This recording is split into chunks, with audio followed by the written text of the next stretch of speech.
This is the XNC Podcast, your Xbox newscast, featuring Colteastwood and Mag, hosting industry interviews and gaming talk live on YouTube every Monday night at 5 p.m. on the West Coast, 8 p.m. on the East Coast. For all of you listening around the world, XNC Podcast is available on demand on Spotify, Google, and Apple Podcasts. Welcome to the show. Join the chat, hit the like button, and let's get into this week's topics with the Xbox Newscast. Welcome, everybody, to the XNC Podcast. This is level 222, or episode 222. We're back with Mag, the middle-aged game guy, after probably the worst week for you to be gone. Well, I was gone. Well, I wasn't gone per se. I mean, I did two Magcasts back to back. I did a Magcast on Tuesday night and one on Wednesday night. So, and by the way, we broke records. I just like to point out for everybody that came to check it out. Yes, I broke records on those two podcasts for the number of viewers and everything else. So it was great. But yes, I missed XNC that day. However, when you did XNC with Gaz, the news hadn't dropped yet.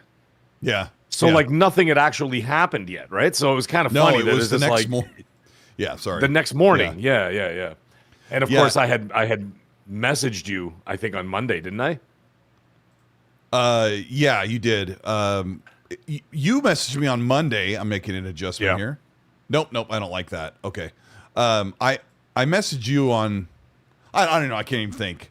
Monday I did the show with Gaz. Tuesday morning I had the Fallout 76 preview that I'd been working on all week from when I went to New York 2 weeks ago. I was ready to drop that. I had everything ready to go, and I was making sure I'm watching socials, make sure 7 a.m. my time, hit embargo, and right when that was happening, the price hike thing was going on, which we'll get into the show. But we've got a lot to talk about. Today is going to be some very exciting discussion about gaming news, some pretty frightening ideas and stuff that's been rolling in. Mag's got some speculation. Him and I are going to speculate on a lot of stuff and tiptoe very carefully around stuff that we're hearing behind the scenes or from people who claim they are insiders and whatnot. It's going to be a very fantastic show. And before we get into that, I want to thank everybody who has been here and supported the things that Mag and I are doing.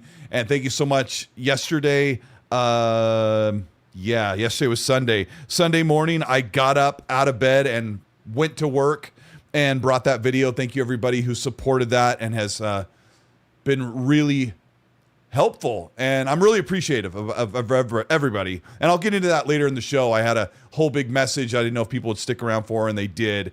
Absolutely fantastic. That will come later in the show. We've just to give you the docket of what's on our topic list today. Some of the things we're going to talk about is some of the gaming news updates. We've got let me look. I've got my top list here before I hand it over. We're going to talk about a couple new games that are kind of warm up everything.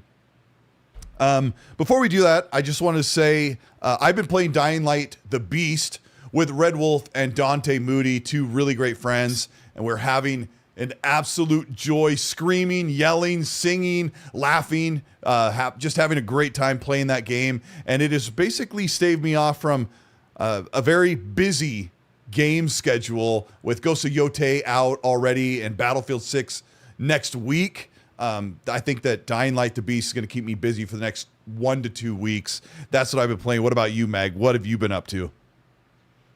Well, I'm actually going to start tonight. Tonight after the show, I'm going to jump onto Black Ops 7 on the Xbox. I had a little bit of an issue with my PlayStation the last 4 days. Nothing wrong with the system. I had some administrative stuff going on in the background where they had temporarily banned me.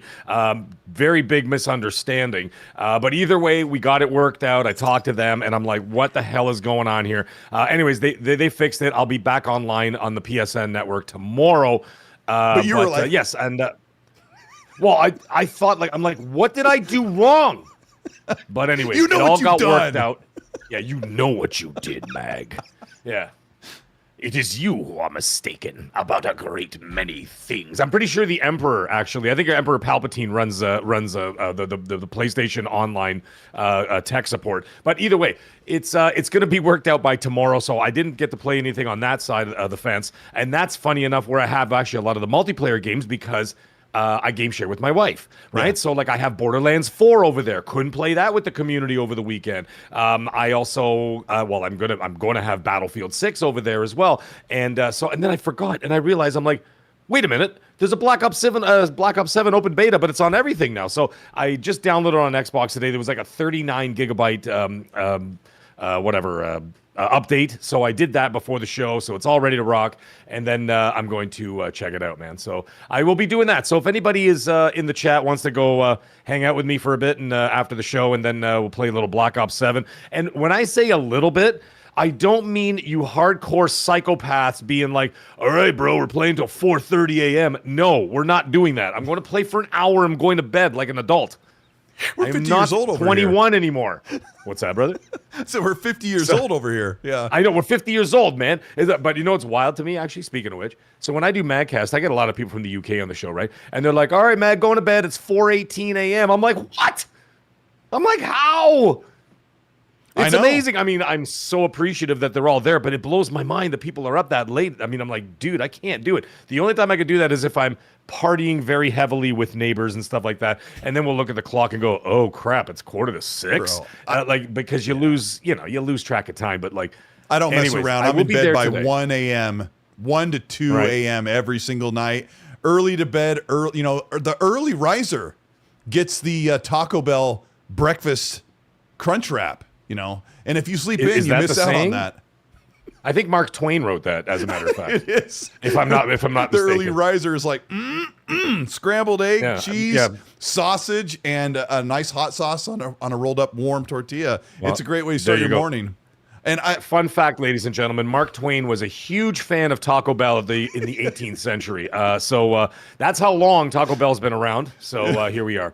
It has. I didn't even not know that Taco Bell does breakfast. I didn't even know that's a thing. Oh, it's fantastic. Are you kidding me? I've been there once in the last 28 years. We have to make a confession. I have to make my confession that I have many of times when I really needed it. Breakfast crunch wrap, which is egg, cheese, sausage, and tortilla with a hot sauce, and then the two little cinnamon things, the balls, the little cinnamon balls, and then why did you do this? Because they come in a little sack. They come in a little sack, and there's two of them, and you're like, and they'll hold them out the window, like, sir, here's your sack of little cinnamon balls, and then you reach out, and you grab them like this, and you're like, thank you so much. Please don't show people how you grabbed them. And then I get a Mountain Dew. I've done. I'm psychotic. If I have a really bad cold, I'll just go to Taco Bell in the morning and get a greasy breakfast crunch wrap and a Mountain Dew, and then I will sit down and watch Interstellar or Lord of the Rings. But let's talk about gaming stuff. Let's get into some of the news. Thank you, everybody who's been supporting our channel.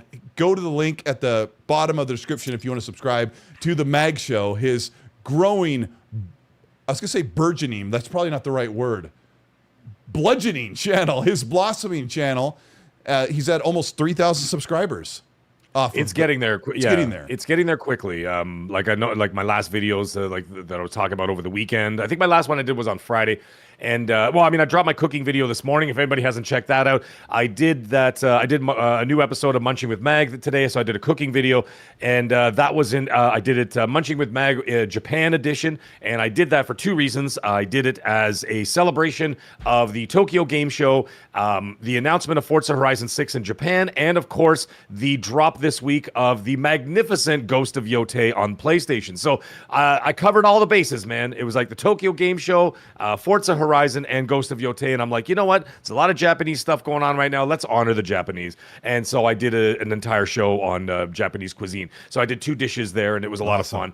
So it's great, man. I'm really enjoying it. So. Speaking of honoring the Japanese, did you see our good friend Detective Seeds put out a tweet about how he was cooking a fish fry over the campfire in Ghost of Yotei by moving his DualSense back and forth, and he got, I don't know, 6,000 likes, but almost 1,000 quote retweets where everyone's like, you're such a loser. This is the dumbest thing ever. People were attacking him. I'm pretty sure, as we know Detective Seeds, he was being facetious. Like he was being satirical. Right. Like, hey, look, this is a 10 out of 10. I'm cooking a fish with my controller. And people took him seriously like he was glazing the game. And, hey, I hope he gets a nice check from Elon Musk for that little that little stunt. Let me tell you something. That's pretty funny. From what I've played so far, now I wasn't able to play from Saturday and on. So that was a bit of a problem because, like I said, I had been temporarily banned from the PSN, so I wasn't able to play Ghost of Yotai. So I did a little bit of a stream. Funny story, by the way. So I'm doing the stream. I did the opening day, whatever, when the game came out on the Thursday. I played for a couple hours. I'm like, all right, guys, I'll get back to this tomorrow, whatever. Never got back to it because then I got banned. So I'm like, what the hell happened? So I couldn't get on there. However, yeah, I got banned. And so what was funny is when I'm doing the stream, I'm watching like because you know how like especially games like that and Sony first party games, there's a lot of like cinematics and story and all that kind of stuff, right? And I'm seeing this. And I'm seeing mouths moving, but nothing happened. I'm like talking to the audience. I'm like, are you guys seeing this? I'm like, what's happening? It's like there's no voices coming out of the main characters during the cutscenes. And I couldn't figure it out. Anyways, I go to check it out, and they're like, maybe it's something in your settings or something. I'm like, that's ridiculous. Everything is functioning and normal. So lo and behold, the Elgato 4KX, the capture card that I use, it uses a mono system of left and right speakers. The Stereo. PlayStation specifically has a 5.1 digital surround sound, and voices are programmed through a center speaker. So the Elgato doesn't recognize a center speaker, so it turns out just right and left. So whenever they were speaking this weekend, they weren't moving their mouth. Sorry, they were moving their mouths, but no sound. And I'm sitting there like, are they doing like a riff on kung fu movies? Like, you know, like kung fu movies where they do this and they go. Right. And then all of a sudden the guy goes, I will rip out the heart of your brothers and sisters and eat them in front of you. You know, like that kind of thing. And their mouths are moving and nothing's being said. Yeah. It was like that. And I'm like, are they taking the piss out of like kung fu movies here? Like, what's happening? And I didn't realize it was like just that stupid little thing. And they're like, I looked it up on Reddit and they're like, yeah, Sony presents their games in 5.1 DTS. And I'm like, you got to change it to mono. I'm like, oh my God. As soon as I change it to mono, voice back, everything's ready. So I put out the tweet. I'm like, all right, guys, everything is good. I got the sound good. And then I got banned. I mean, did you tell people why you were banned so they didn't think that you may have done something or... Oh, no, I didn't do anything wrong. Okay, so I will tell people what happened very, very quickly. So what happened is my son had racked up a metric F-ton of money on Roblox because my credit card was on my Xbox, my PlayStation. It was also on his PlayStation because I had registered him as a minor, so you needed an adult on the account, which, by the way, is the biggest mistake. Don't ever do that. Just lie about your kid's age and just leave it alone. So anyways, I had it on there, and I had it on my daughter's PS5 as well, but I had them behind, well, I thought I had them behind a password. Turns out he had racked up a ton of money, and we got the credit card bill. We're like, this is like almost $700 of Robux. I was gonna ask the chat to guess, and then you said it's called. Yeah, so whatever. So we had no choice. We had to swallow it. We paid it. Yeah. I'll tell you, Guantanamo Bay would have been actually better for him to go to for like a weekend as opposed to what he had to deal with at home. But anyways, all said and done, then we get this. Did you use the bamboo shoots under his fingernails? Yeah, I know the bamboo shoots. Yeah, we did all of that. Yeah, waterboarding. He was waterboarded. Yes, 100%. So anyway, so what happened is then I get these other charges that came up later. Turns out that it was actually, so we're like, wait a minute, they don't match up with my son's. And so we looked on the purchase history, it wasn't there. So my wife recorded it as fraud. Like it's like we've been falsely charged or whatever. Yeah, so what happened is the bank automatically canceled the credit card, and then Sony comes back and says, you fraudulently blocked our whatever, or like you're in debt now to PlayStation. I'm like, what are you talking about? And so I went to her and I said, did you cancel the credit card without talking to Sony first to find out what these charges? Turns out it was my daughter. So while we had already banned him and removed the credit card off his system, she was still buying stuff. So we had to go in there and cancel it from her, removed all my credit cards from everything except for my consoles only. And they looked at it as fraudulent behavior. So I had to call them back. I had to wait the whole friggin' weekend because they're closed, right? They only work Monday to Friday. So I had to wait till it works today. Weekends is Microsoft. Yep. Yeah, apparently. They like to release statements on Sundays. We're going to get to that in a minute, by the way. Yeah. So what they did is that they basically just, I had to go back there and they made me go to the store. not use the credit card that's on my file. I had to go to the store and buy a gift card to cover the rest of the money and present it to them immediately to show that I've paid in full ahead of time. Did the person because they think I'm a fraud. Did the person you were talking to have an Indian accent and says, "Don't redeem No, card"? there was, yeah. No, there was no human being. It was like a live interaction, like a tech support online. So it was just like a chat, right? But like, yeah, I had to go to the store and buy that because because it showed up as fraudulent behavior. They don't trust my credit card. I'm like, oh my God, you guys are monsters. But I don't blame them because it looked fraudulent from their end. Apparently, so I reddited that stuff too. And then they're like, dude, you can't do that because they think that you just jacked up a bunch of charges and then called the bank and said, no, it's fake, so that you got free stuff. And I'm like, that's not what we did. We just didn't know that she was buying stuff, my daughter. So we thought it was fraudulent because it didn't match our records, right? So anyways, it's all settled. I should be back online by tomorrow. But either way, I'll be on Xbox tonight. But anyhow, enough. Let's get into let's 2 days of absolute torture of not being able to play when you want. Dude, it was awful. Especially when a new game is out. Oh my gosh. I'm kind of torn about how to jump into the topics, and I really appreciate you guys. We've got almost 800 people watching the show. Hit the like button and show your support for Mag and I. Today we're going to talk about briefly about the price hikes for Game Pass, and since everyone's kind of like mulled over that for 6 days, Mag and I are going to talk about the good and the bad and probably where we should go or you should go moving forward. And then I want to talk about Lena Khan and this whole thing with the price hikes. And then we're going to dive right into the real truth behind Xbox apparently reporting to cancel next generation. There is more to it than just Sneaker, a leaker, and the response from Microsoft yesterday. We'll get into that. I'll break that down and reset it for everybody. Before we get started with that, thank you, everybody. I've got a couple of supers here. I'm going to kind of try and stay on top of them as long as they're topical to make sure that they're, to make sure that it keeps the thing going. Thank you, Noriko94. Thank you so much for the £5 super chat. Says, good evening. I hope you all will join me, Gaz, and others on Battlefield 6 this weekend. Absolutely. I can't wait to try it out and see how everybody's doing. I'm excited for that. I appreciate you so much. Is Gaz going to be on the enemy squad? He will, yes. It'll be just, it's going to be all of us. Well, then I'll be there. Against Gaz. He's going to be coming over the mountain? Uh-huh. It is, yeah. I'm not going to do it. I'm not going to do it because someone's going to get mad. You know, people are so sensitive these days. Never mind. I can make the joke with Gaz. Yeah, I don't worry about that as much I can make the joke with, Gaz and I make jokes like that all the time. I honestly don't. But, I made what I thought was a harmless joke about a good friend of mine, which I should learn not to do this, but I made a harmless joke on Rand's podcast, and he said it kind of hurt him, and then oh my God, people are so weak. Well, I mean, everyone's going through a lot with the way that the community is like in turmoil. A lot of stuff is really dicey. And we spoke on the phone for like probably an hour and a half straight. I paced around my house 100 times and got my steps in for the day.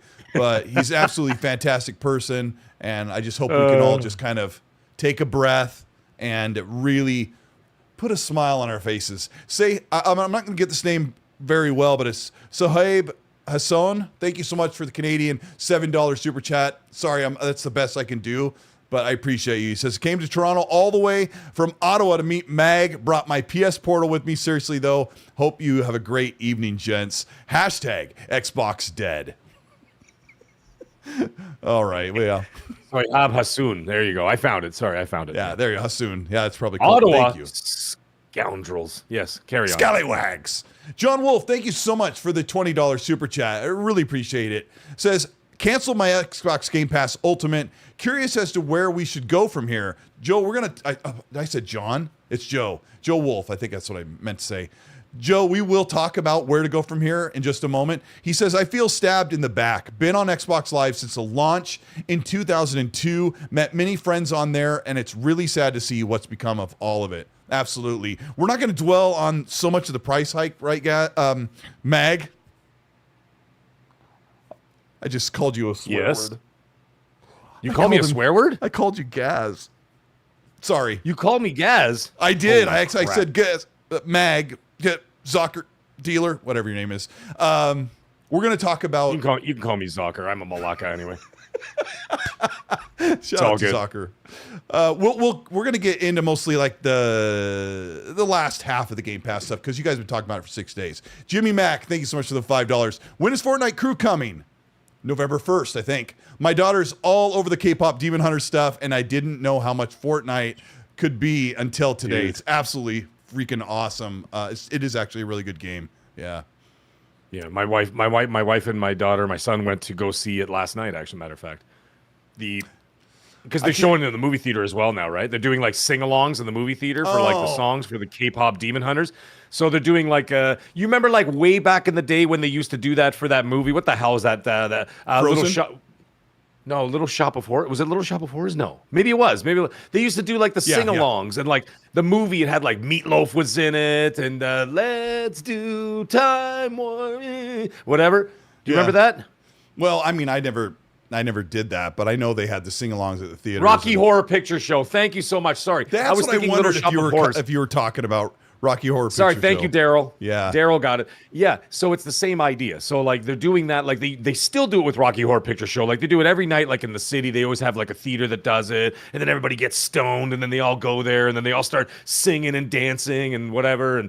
And they do that for Rocky Horror. Well, now it's starting to become a cultural phenomenon for the K-pop Demon Hunter stuff, where they're having sing-alongs in movie theaters. They're selling out everywhere. It's unbelievable. Smart. So, they made all this money from Netflix, and then now all of a sudden, like, they blew Superman out of the water in the box office, and I'm like, how is this happening? But listen, man, you hook the kids. Yeah. You're making dough, bro. You're making dough, bro. You got to hook the kids, man. You're making Doughboy. Yeah, my family. No, I don't think anyone in my family wants to watch it. I thought I kind of wanted to get in on what all the excitement was about it, but I'm like, I'm not about to sit here by myself and sing Golden and watch that movie. It's kind of weird. I was like, I told my kids, I'm like, let's go get some sour gummy worms and some snack. And they're like, no, absolutely not. Do not watch it. Biff Rinaldi, a good friend, talked to him a lot on Party Chat this weekend. He says 10-hour shift over. Now it's time for 2 hours of traffic. And Mag and I will take you on your drive home. We'll take you on your drive home every Monday night with Mag and Colts. That's right. All right, before I go any further, let's talk about the Xbox Game Pass price hike. The quick reset is that Xbox announced an entire new tier system, replaced and kind of reshaped the names of them. One of the things they did was added a few dollars into the middle tier. They took away first-party games from Game Pass on PC, but if you want everything, you have to pay for Ultimate, and they gave it a 50% price hike from $20 a month to $30 in the US and US dollars.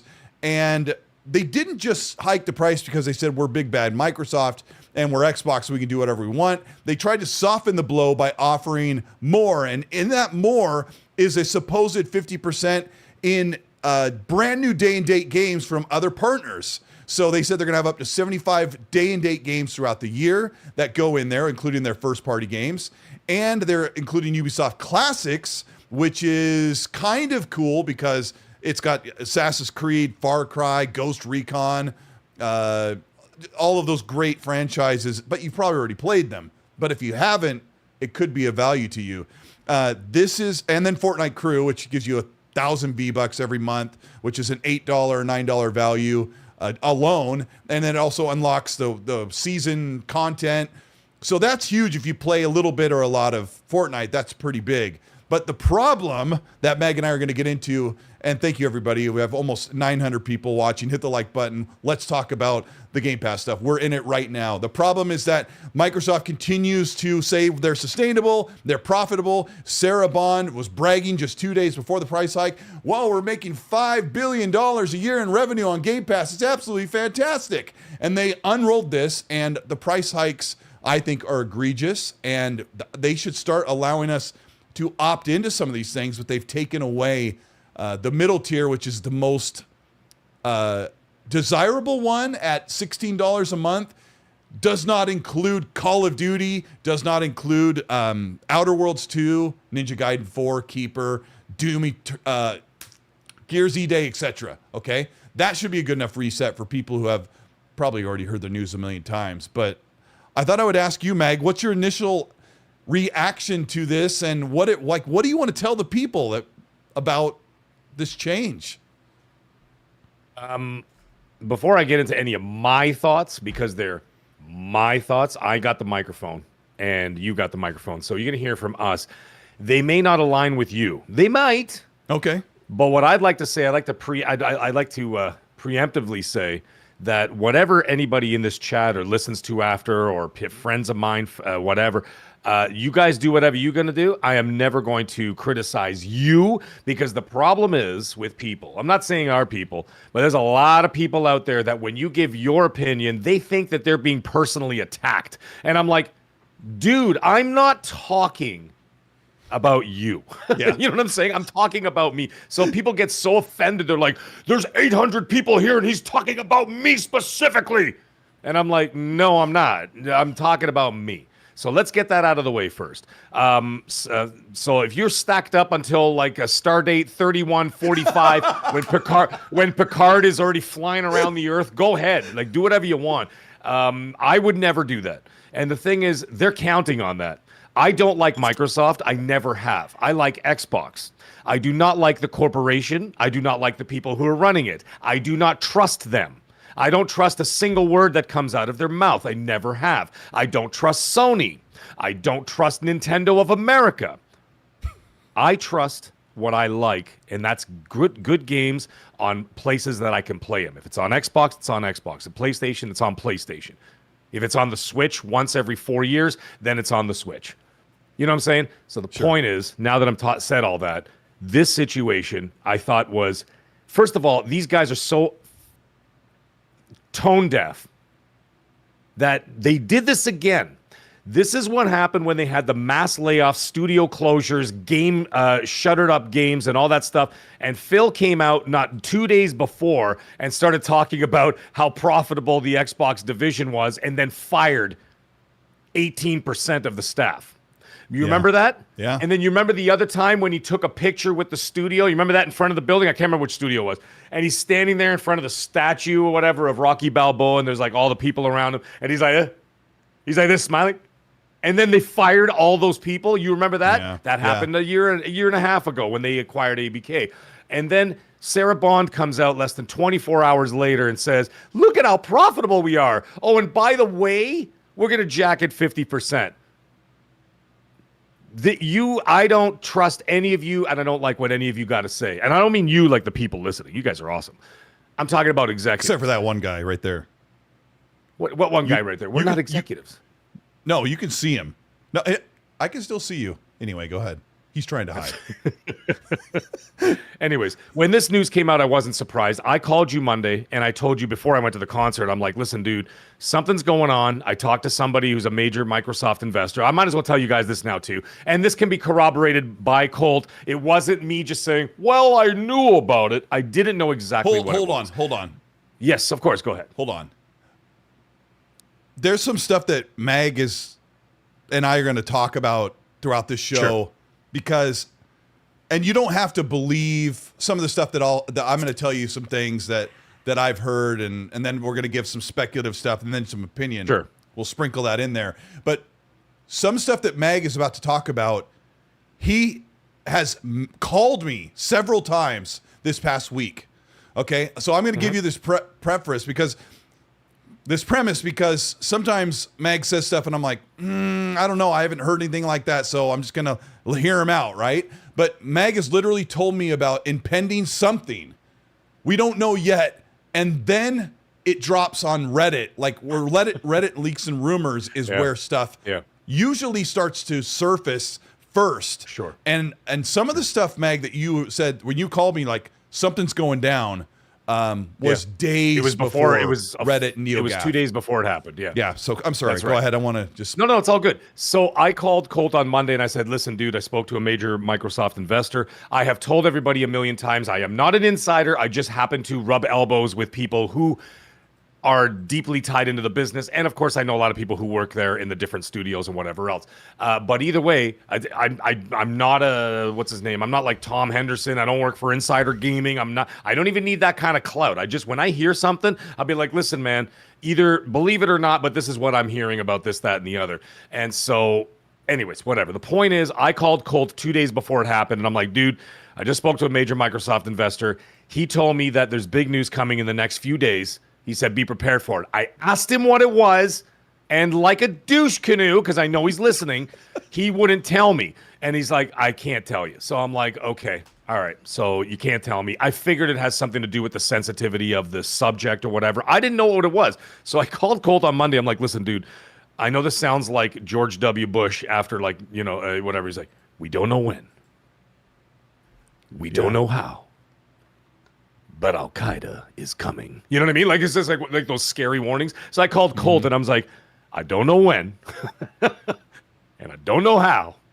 I just know that some announcement is coming this week. I don't know what it is. They won't tell me, but something big is happening. But he told me, be prepared, keep your eyes peeled in the next 48 hours. I wake up on the Wednesday, and then I get a message on my phone, because all of a sudden I already saw the bombardment of the news. And then I check the phone, and there's his DM, and he goes, I told you. And I'm like, why couldn't you just told me Monday? I would have been famous. But it's okay. I'm just kidding. I don't care.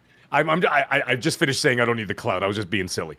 But anyways, the point is that we did know something was coming down. It finally came down. What it's going to do, and this is the problem. Again, let me get back on track here. When we were talking about the people who are stacked up forever and this and that, I'm like, listen, man, you do whatever you want to do. What do you want to do with Game Pass? Microsoft, we're back on this. Your $500 ahead of time for something they haven't given you yet. That's fine. You could do that. I'm critical of that, but I will not criticize you for doing that. If that's what you love to do, go ahead and do it, and that's fine. Me, I would never do that. I just like, no, I backed off, and my subscription had ran out. I'm not going to renew until I play the Black Ops 7 beta. If the Black Ops 7 beta doesn't impress me, I will not be renewing for the near future. And it's not for like nefarious reasons or I want to get back at them.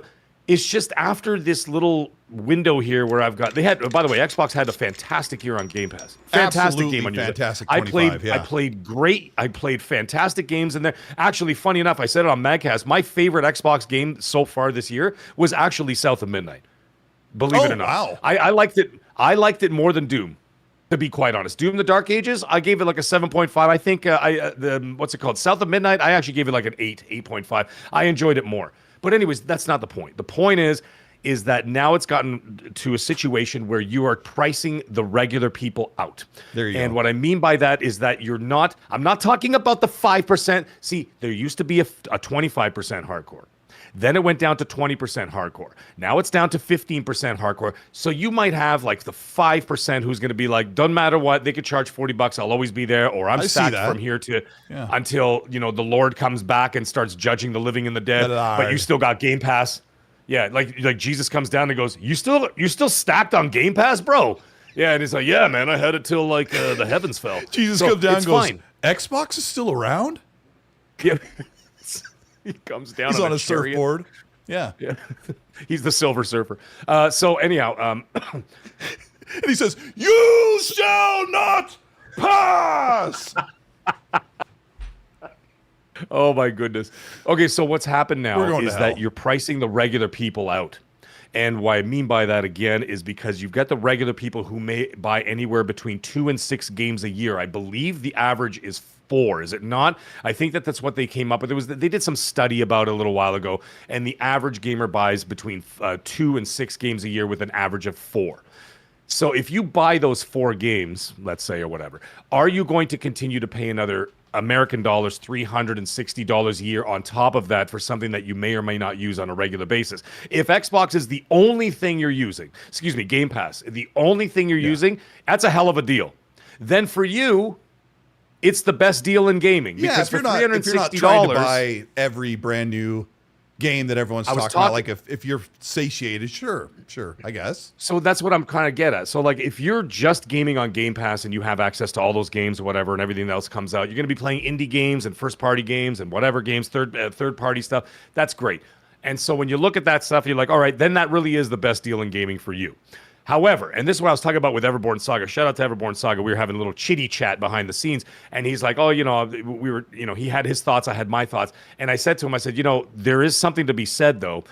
Right now, I have 9 AAA bangers downloaded on my hard drives, and I haven't started yet. Oh, sure, yeah. This week alone, I bought, well, this week alone, this month, I've had Chronos, the New Dawn, brand new AAA game, Borderlands 4, Ghost of Yotai, Battlefield 6, Little Nightmares 3, Dying Light: The Beast. I just got Assassin's Creed Shadows as well, which I haven't started, but I'm just saying I have that plenty as well.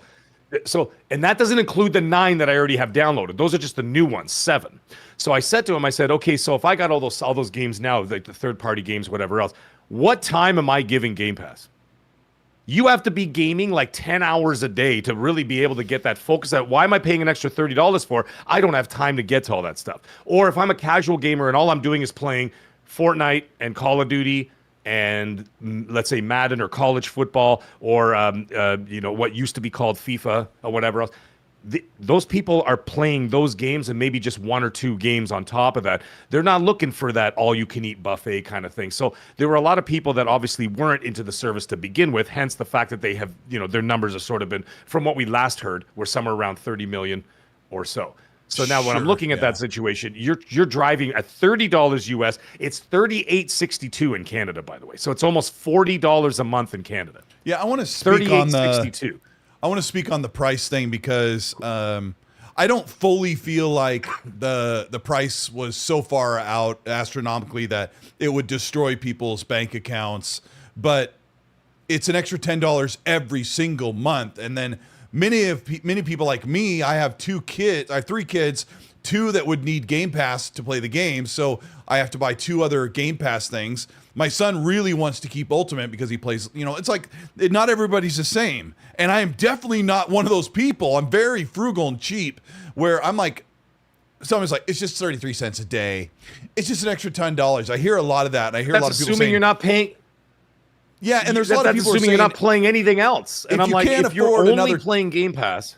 Yeah, and I heard people say, if you can't afford another $10 a month, why are you in gaming? Which is the absolute wrong response to have about a corporation hiking the price. And yes, I covered that they're bringing more to it. They're trying to justify the price hike, which is, I slightly commend them that they are trying to elevate Game Pass. And if they didn't have a fantastic year, I would say, who are you to promise better on Game Pass? Because they've actually started to deliver really, really well since the last half of 24, and almost all of 25 has been incredible. But to say that this isn't a big deal to charge people an extra $10, it adds up. And when you were talking about the price, it just kind of puts people over. We all have a personal threshold. If you've been on eBay, or if you've wanted to offer somebody money for something, or if somebody says, how much do I charge you for this? And you got to come up with a number and you're at a yard sale or whatever. We all know what that number is. And I think what happened is millions of people understood that were Game Pass subscribers this past week, that number went over their personally comfortable comfort zone. And so the site was like kind of crashing for at least the first day. And I went on when I was making the video in the moment that morning, and I screen recorded the subscription cancel link on Microsoft.com/account.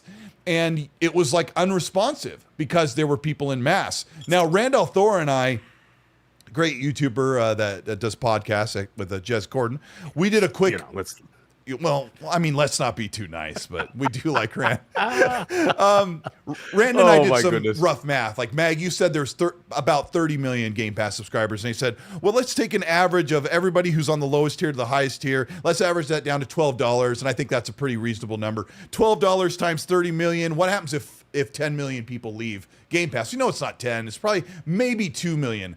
But Rand and I figured out the math that if 10 million people left Game Pass last week, the price hike would more than cover the amount of money they would lose from those subscribers, because all those extra paying or those existing paying more customers starting in November, that their bottom line would be like, we're still making money, and we weeded out the bloodsuckers. One more thing I'll say as part of the bloodsucking thing was that 4.2 million copies of Call of Duty last year were withheld from the profit coffers at Xbox because they said they lost $300 million in sales for the last Call of Duty because the core audience of 30 million subscribers at least 4 million of those who would have bought Call of Duty didn't because it was in Game Pass. Now, of course, they also garnered all of the microtransactions. And I think if you're subscribing to Game Pass, you might be more apt to spend money on microtransactions. Some of that works out, but Microsoft's not happy about the loss. Shout out to over 1,100 people watching the show. Thank you so much.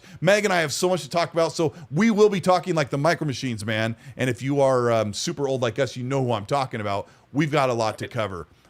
One last thing I'll say is when I said that comfort zone of how much you're spending on Game Pass, if you feel like that $30 is justified and you get plenty of enjoyment, absolutely. I will never argue with you. If you say, no, if I look at this month alone, if I look at October with Ninja Gaiden 4, Keeper, which I don't know if I'm going to like it, but I'm going to try it, Outer Worlds 2, which, hey, I liked Outer Worlds 1. I'm just speaking of a average person. Yeah. And then I'm on Ultimate. And then Call of Duty Black Ops 7. I'm not even going to do the math, but that's like 120, maybe 120 bucks or $180. And Game Pass is going to be 30. I will absolutely happily be a Game Pass subscriber that month. And then I'll see what it looks like next month. What I wanted to say was let people do what they're going to do. Don't tell people hashtag cancel Game Pass. Let people do what they're going to do. But if you don't like something, definitely speak with your wallet.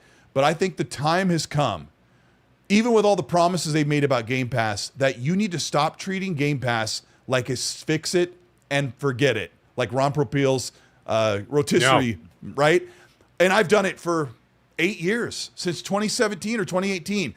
I've signed up and I've just let it keep going. And I'll tell you what, Mag, I went through probably a year and a half where they rarely offered anything I enjoyed. During the 2022, early 2023 era, when I sat here with you and we complained about Game Pass, like, where's the games? Their games aren't ready. Why aren't they pulling in third-party deals?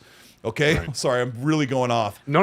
It's fine. It's time. I wanted to take a jump on that when you're done. Yes, I'm ready for you. It is time to start looking at Game Pass like this might be a really good deal. I'm going to hit that $30 subscription when it looks good. And what Rand said is subscribe, go into your settings, and turn off billing reoccurring. Yep. Turn off reoccurring billing. That's what I did. Just be fine with it. And when it comes up and says your Game Pass is about to expire, look at the announcements that's coming up. Every 2 weeks they announce games and go, no, I'm good. No, I won't. I'll jump in later. And I guarantee, no, that's me telling you what to do. I think that's probably the way we need to do things. Because I think a lot of us have subscribed to just let it keep going, hoping it was going to pay off, and sometimes it really did. Sorry, Meg. No. It's all good. I actually did that for a number of years, from 2017 till I think 2021 or whatever. It was just there, and it was like a gym membership. Like we never even thought about it. It was just whatever. It was just being charged. And then I woke up one day and I'm like, what am I doing? And I think it was 2022 because 2021 they had a good year. 2022 and 2023 were abysmal. And I'm like, what am I paying for? And then I'm like looking and I'm like, now, by the way, I just like to point this out. In Canada, because they don't do like, oh, if you buy 12 months in advance, you get a better price or this and that. Or It's $463.44. So it's almost $500 a year in Canada. Now, the thing is, I see people saying, hey, stack it, buy it, this, whatever.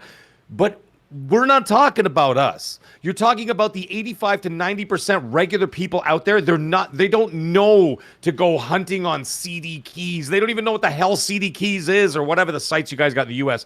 And then like Amazon and things like that. People are not looking for deals. They turn the thing on and they're like, all right, well, there it is. Like, it's the same thing with Netflix. You turn on your Netflix, you press the thing, it gives you an option of what to pay for, you pay for it.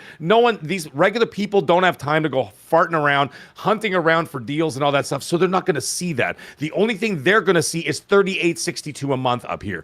And $29.99 or whatever, $30 a month in the US. They're going to see that first. So you've made your first impression, right? And when you've made that first impression, you've caused a problem. Now, the way I look at how this goes, yeah, exactly, son of Asgard. I should move to Asgard. You'd fit in. As for how expensive it is here. It'd probably be cheaper. Anyways, in a golden castle. Anyhow, the other thing is like I let my Game Pass run out, and then this happened, and then I'm like, well, okay. And I thought about it, and I'm like, let me play Black Ops 7. If the beta's good. Yeah, well, if the beta's good, first of all, I didn't like Outer Worlds 1. So Outer Worlds 2 was not really on my major hit list. I'm like, all right. I still got all those AAA games that are coming out now, coming out in the next week or so, and of course, the ones in my backlog that I want to get to. I really want to play Ninja Gaiden.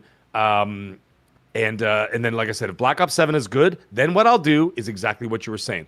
Once all those games release in November, by the time it's all said and done, and they're all in the service, I will subscribe for 1 month and make sure. And if you do what I do, if that's what you're thinking, I just do 1 month at a time with no auto renew. Right? I just do the 1 month, call it a day. But I was thinking about this, Colt, and this is I was thinking about when I was getting showered today, and I was like, okay, so after November, right? Thinking like a customer, not a fanboy, not anything. Think like a customer for a second. I know there's going to be a developer direct in January. They're going to give you the entire year of what's coming, right? They always do that. They do their developer direct January. Okay, this is what's coming this year, this and that. But could you realistically think that that they'll be releasing anything in the first half of 2026 with all of that massive competition that's coming out at the same time? Like, for example, think about this. I don't know what right they have, away. Yeah. February, you've got Resident Evil Requiem, going to be one of the biggest games of the year, followed by what's the one with all the arms? Sony, Soros. Soros is coming out in March. 007 is coming out in March. Oh my there's gosh! Another Crimson big banger coming Desert. out in April. Crimson Desert. Crimson Desert is March or April, whenever that is. We've had this Grand problem Theft for a Auto couple 6. years. We've had a packed March or February for Right. 2 years in a row, or maybe 3. Yes. Okay. Yeah. Keep going. Now you spill into May, right? And then when you spill into May, you've got GTA 6, and then you get it to summer, which has consistently been the slower times of the year that you don't want to release a big game, right? Yeah. So now, I mean, like I said, this is all dependent on what they show at the developer direct in January, right? But if you're thinking about that, that means that you could be walking into December, January, February, March, April, May, June, July, and now that's about 8 months before you get into the August season when the games start picking up for the fall and stuff like that. That's when I would expect Gears E-Day and Forza Horizon 6 will be in the fall sometimes. But there's going to be 8 months of up in the air where I don't know what they're going to drop in there. Maybe they drop a Blade in there in the summer. I don't think the game's ready yet, but you never know. I mean, I've seen some gameplay, and I'm sure you have too. And so we've seen some of that, and I'm like, okay, so what am I subscribing for? So when I was talking to some people offline, in my DMs and stuff, I said, actually, realistically, the way things are going, if I'm looking at Gears E-Day, Call of Duty, and Forza Horizon 6, I will probably resub a year from now in October. And I'm like, then I'll pay for that, and then I'll play those games, and then unsub again, and then I'll get back to it, whatever. If that's the games they want to play, those are the games I'm going to play, because it's my money. I don't owe you nothing unless you give me the service. It's not like I have to do it like, oh, I feel bad only just subscribing for 1 month and playing all those games. Listen, man, you started that. Now you're jacking the price because you're jacking the price for a reason. There's other reasons in there which people haven't talked about, and I will briefly touch on that. And a lot of it has to do with the price of the cloud. The cloud gaming. I spoke to someone who actually does that for a living and actually has deep ties with Azure, reached out to me and says that the average cost is I know this is a really wide range, it's really stupid, but that's what he told me. It said It could, depending on what regions you live in, it could cost you anywhere between $8 and $30 a month per person, per user, per month to utilize the Azure cloud services. That's how much it costs them. But what they've done now is that they've passed that buck onto the customer. As we were already saying, I said that is something that if that was something they wanted to push, they shouldn't be making the people pay for that up front. And they're saying that that's a lot. That's a lot of the catalyst behind what caused this Game Pass to climb. Now, the reason why they jump at it so much, just like you and I talked about behind the scenes, it's like when armies talk at war. Right? They're like, okay, we're going to send 150,000 soldiers. What do our losses look like? Well, we might lose 28,000 people. And the general will say, those are acceptable losses. Let's go ahead and do the invasion. Hey, man, it's a reality, right? Yeah. And they say, those are acceptable losses. Let's move forward with the invasion. It'll benefit us in the long run. If they just did what you and Rand were talking about and say, okay, how many subs are we going to lose because they're going to be pissed off? Well, we're going to lose 2 million. Well, we jacked it up 50%. So actually, we're not losing anything in the end. Those are acceptable losses. That's really sucky too. But you see what I'm trying to get at here? You know what I mean? I don't want to talk about this all day long because we're talking about, whatever. But like I said, with all those AAA third-party games coming out, when do I have time to play? Hold on, I screenshotted a bunch of games here that just came out. Peppa Pig, Wobbly Life. Oh God. Lara Croft and the Guardian of Light. I played that 4 years ago. Modern Warfare 3, played that 4 years ago. For the King 2, not interested. Overthrown, Frostpunk 2, Endless Legend, Sworn. Haven't even heard of any of these games. I don't even know what the hell they are. SOPA. Deep Rock Survivor, I know that. Deep Rock Galactic, I know that. Visions of Mana, I've heard of that. That's pretty popular. And Hades 1, which I also played on Game Pass in 2021, 22. Wasn't it already on Game Pass? Might have been 2022. So did they remove it from Game Pass and put it back? Yeah, I think so. Okay, so if I'm playing Resident Evil Requiem and all those games I just told you about that are coming out, that haven't even come out this fall, I've only put in 3 hours in Ghost of Yotei before I got banned. So, I'll get back into that. Battlefield 6, Little Nightmares, all these other games, whatever. When am I going to have time to play, like, any of that? I'm not. So realistically, I will probably resubscribe after this fall when I play Call of Duty, and I will give Outer Worlds 2 a whirl, okay? Yeah. I'm not going to be a jerk. Just because I didn't like the first one, I'm willing to put in 4 or 5 hours in the second one and see if it grabs me. Ninja Gaiden, I'm super excited for. So when I play those and I'm done with them, I'm done for a whole year. Then I'll resubscribe next October when all those other bangers come out, and then that's it. And whatever. Fable, whenever that comes out, I'm buying that anyway. I'm buying the game. I'm not playing that on Game Pass because my wife wants to play it. Yeah. Gears of War E-Day, I'm not playing that on Game Pass. I'm buying it because my wife wants to play it. She doesn't have an Xbox, right? Yeah, I really don't know. Like, buying those games. I don't know what games Xbox has like in the next 6 months to like satiate our thirst, but I do know, Mag, that there is a really great way to satiate your thirst, and that's our incredible channel sponsor, 4XP. And I've got with me some of the joysticks for Ultra Nightmare, Gravewalker, and Legendary. Oh, it's upside down. Meg went to go put on his banana hammock. Oh, okay. Yeah. Big shout out to 4XP, and I've been talking to them. They are doing some really great things for gamers who need to quench their thirst. Mag, what can you tell them about 4XP before we get back into the next topic? I can guarantee you this. If you go to the 4xpgaming.com website, you won't find a 50% increase on their product. In fact, you'll always find deals that happen on a regular basis over at 4xpgaming.com. Look at this. Halloween hasn't even come out yet, and I've already got my bag of goodies right here. Look at this, folks. Look at all they sent me of all that 4XP, ladies and gentlemen. Check this out. I've got all the flavors right here. They're absolutely amazing. There you go. I hand them up to the camera. They got gorgeous artwork on every single pouch. These are individual pouches you can get, or you can get the tubs.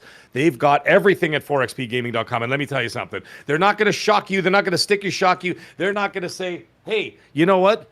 We're really profitable at 4xpgaming.com, so we're going to jack our prices 50% overnight. They're not going to do that to you because they love you as customers. That's what they're going to do. So go to the website, go check them out. Amazing sponsors. And if I may add one last thing, speaking of all this craziness of all these AAA games that I have yet to play, which, of course, doesn't have anything to do with the Game Pass side of things. These are all games that I've purchased, courtesy of 4xpgaming.com. I will be playing this month for Spooky Month, which, of course, Halloween. I will be playing Silent Hill F, courtesy of 4xpgaming.com. So I'm going to be doing that on my channel later on down the road, just to show you how incredible these people are, how in tune with the community. I do my live shows. There's 4xp Gaming in the chat talking to people and everything else. These are not fakers. They didn't pay to have someone show up on the website like Phil that had people gaming for him to make it look like he was online. No, 4xp Gaming is actually there. They are actually there. They didn't pay interns to show up online for them. They are actually there, and they're part of the community. Please go support them, and they're wonderful people. 4xpgaming.com. Back to you, Colt. Thank you so much. They're great people. NG the Atheist. Yes. Okay, 4xp, let's go. I'm going to say it again. Yeah. If you go to the link in the description, you can get free shipping if you spend over $50. Get the shaker, get the tub, get the joysticks, which let you just punch one right into a bottle. Appreciate them so much. let's talk about. Well, I think we're going to move off of Game Pass because the last thing I wanted to say. We're done with that, yeah. Yeah, thank you, Ace Out, for reminding me. They also took away discounts, like the 10% discount if you're subscribed. The games are cheaper if you want to own them. They also took away some of the discounts, and then they added a a ad tier, free cloud ad tier that if you play on the cloud, if you don't have a console, every 5 hours you get an ad, and it won't be as good as Mag's ads. So I don't know. It's just kind of like we said. I'm glad we all had the discussion. Choose what you're going to do, and let us know in the comment section and in the chat what you're planning to do. What's like that? No matter what we say, and that, like I said, that's why I wanted to preempt the first hour of the show. Is no matter what we say, that doesn't affect you in any which way or form, nor does it affect the way I think about anybody. Like a lot of people in my chats when I do Magcasts and stuff, and all the maggots out there, when we talk, and they're like, dude. They know how much I'm against the ROG Ally X in terms of the pricing. I'm like, listen, I understand the tech that's inside it, but for $1,000 US, $1,500, it ain't for me. But I've had a lot of maggots come back to me and say, hey, dude, I got 2 of them. I'm like, great. Do me a favor. Send me pics. Tell me how it is. I want to know. I'll live vicariously through you. I really love that you got that. You happy? Yeah, I'm happy. Okay, well, that's all totally awesome. If you're happy with Game Pass, continue to be happy with Game Pass. Yeah. That's fine. You do you. I'm going to do me. And then, whatever. Anyways, that's and I'm going to watch. And then Colt is going to watch. Let's see, where are we at here? I want to talk about the Lena Khan thing for just a moment. Before I do that, let me give you an idea. Thank you guys for being here. We appreciate you. I'm going to talk about Lena Khan's statement, and we're going to quickly debunk the nonsense. That'll be kind of interesting. And then I want to talk about the Xbox handheld. Some new information came out about that, and we're getting into the impending doom of Xbox and why the news broke this weekend, and that there's more. We're not done. It's not over. There is more news to come, and it's not just layoffs. Mag and I are going to break it down. Before we do, Istvan Zadori, thank you so much for the £2 super chat. Says, I keep my ultimate because I like it, smiley face. Xbox rules. And the Esteban is happy. And I like that people are happy. Like, yeah, Mag, you said it well. You do you, man. Yeah. Zero Cool. Thank you so much for the £2 super. Says, does Mag miss being in the band Right Said Fred? I'm too sexy for my That was a good band. That was a good band. I bought that album when I was in Wales. Shout out to the UK. I hated that song when it came out. I thought it was so cheesy. And then when I became an adult, I think it's brilliant. I think it's amazing. I don't know why. Yeah. I bought their whole album. It's called Right Said Fred Up. And let me tell you something. I listened to the whole album. The album is actually pretty. Well, it was anyways. They're not singers. They were bodybuilders, and they made up a song to make fun of supermodels. And it went crazy. It went viral before it was viral. Yeah, it's pretty funny. Our good friend Lotus is free. Thank you so much for the support. Hey, with a $20 up, super chat. Says, I had Game Pass since the first week. It existed. Since it existed. The current prices are so offensive that I unsubscribed. I will be playing Switch and Portal until Forza Horizon 6, which will probably be the last Xbox game I buy, unfortunately. Holy smokes, Lotus. Yeah. Hey, man, you do you, brother. I support you either way. You don't want to play it anymore? Totally cool. Yeah, I think there's a lot of goodwill. They can't expect that this smoke wasn't going to come. It wasn't going to come. Like that's another thing. I know we're going to talk about other stuff, but and we'll talk about it when we get into the hardware side of things. But I talked to you about this because Colt and I were basically on the phone like the whole weekend, off and on, and just talking and whatever else, and all this new information dropping, whatever. But there's something else that has to be said, and this is. Outside of the community, you have to start thinking about what it's done to your brand. And I'm talking about in terms of like your PR brand, your mindset, your mind share that you've got out there. You've ruined it, Xbox. You've ruined it. And why? Is because your messaging is just so bad. And the reason why I'm saying this, it sounds harsh that I'm saying this, but it's so effing true. Go to YouTube after the show, obviously, not now, okay? After the show, go to YouTube and find every giant YouTuber that does any kind of entertainment. Never mind just video games. Yeah. Even Yeah. guys who do movies, even guys well, Geeks and Gamers does both, right? They do movies and video games stuff. They got 600,000 subs. Even even made its way to Nerdrotic, million subs. The guy talks about movies and TV shows. I've seen Xbox get berated and slammed and mocked over the years, but right now it is a universal thing. The legacy media jumped in on it. NBC, CBS, we're talking about it. Yeah. Gamer Ranks, 8.5 million subs. 14 million subs over there. What's his name? Skill Up, 1 million plus subs. And Angry Joe, 4.6 million subs. And all these guys were just pounding Xbox's ass into the dirt. And now the thing is, if you multiply that by the millions and millions of and people all their viewers that watch, and the viewers that are watching all that and everything else, and you keep hearing Xbox is dead, Xbox is dead, Xbox is dead, and you keep hearing that over and over and over, and everybody's crapping on it, you've destroyed your public image because now it's up here in people's heads. And so now every casual person that even comes by and checks something on YouTube, they see that splashed everywhere. You've ruined your brand. Name. So that when people start thinking about it, and we're going to get into this when we talk about the new hardware, who outside of the hardcore is going to buy it after reading and seeing all that news? That's what I'm trying to say. Like, if you were on YouTube, Colteastwood, and you saw the Mustang is dead, it's the worst car that's ever made, and there are 500 million videos about how bad the Mustang is, are you going to go out and buy the Mustang?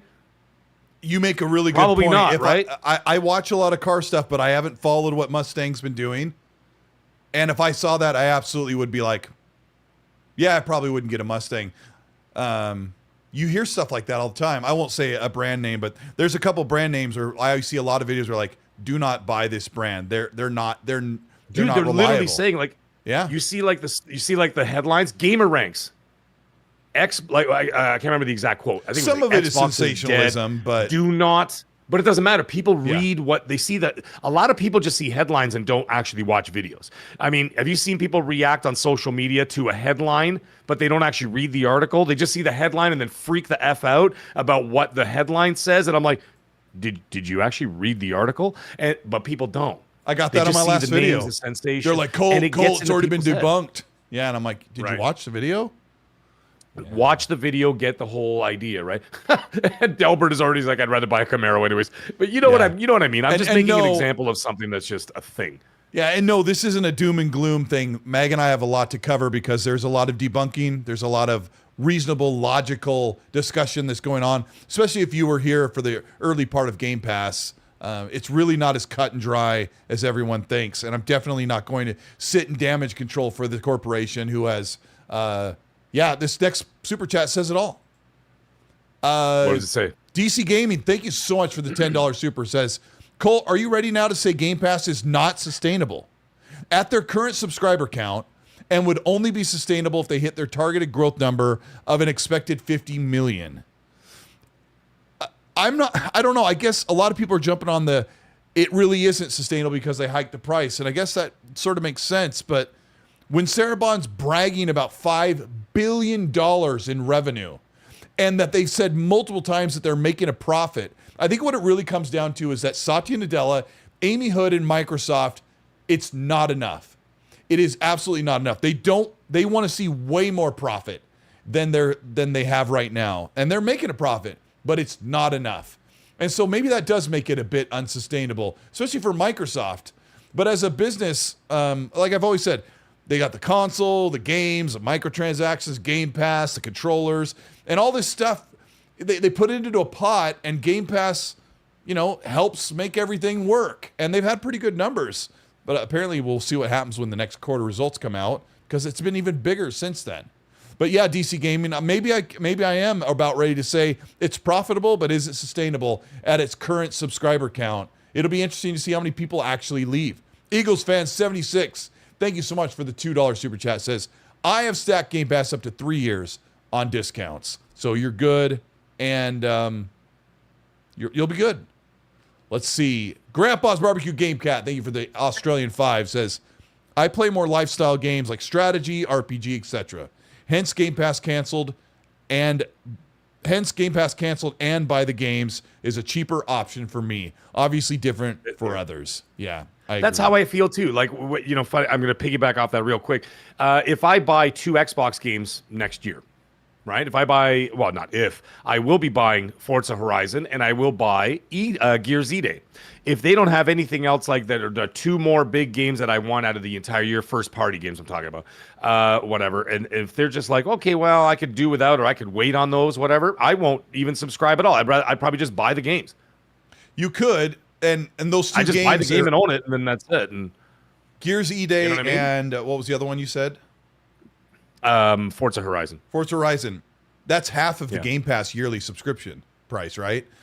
Around half, right? So you're like, it's a little under half. Less than half. Than half. So 40% or something, 35%. So for me, it's $200 for 2 games. So you'd have to say there's 3. If we had an actual release date for Fable and you're like, I definitely want to play Fable, Forza Horizon, and Gears E-Day, then you're like, should I just subscribe and get all the other stuff that comes with it? Or not? Just buy them. I won't have time for that other stuff. Like, that's the other thing. Like, to me, it's not worth it for me because I wouldn't have time for that because I play a lot of third-party games, obviously. Yeah. And I also play PlayStation games on top of that. Even if there's only like 2 PlayStation games a year or 3, let's say, whatever. And I don't mean 3 first-party. I mean, like, whatever they have exclusive or, timed exclusive and all that jazz. Still, if you can only get it over there, that means I'm playing it over there. So I've got that plus third-party, and then you sprinkle in a couple of Xbox first-party. I don't have time for Game Pass. Yeah, I'm not going to pay almost $500, $468 a year to pay for Game Pass. I'd rather just buy the games piecemeal, right? And if I think about this year, they had a great year. But if I were to realistically sit back and think of what games I would have actually purchased this year based on how much I enjoyed them, I would have bought South of Midnight, which was $40. I would have bought Doom: The Dark Ages because I love the first 2, so that's another $70. It's been nothing else that I liked. I didn't like Avowed. There was nothing else. Tony Hawk's 3 and 4, I played them 20 years ago, and I played them to death. When I played the demo of the new one, I literally remembered every brick of that game. I'm like, well, I didn't even maybe install Call of Duty. Tony Hawk, even though it's a really great game.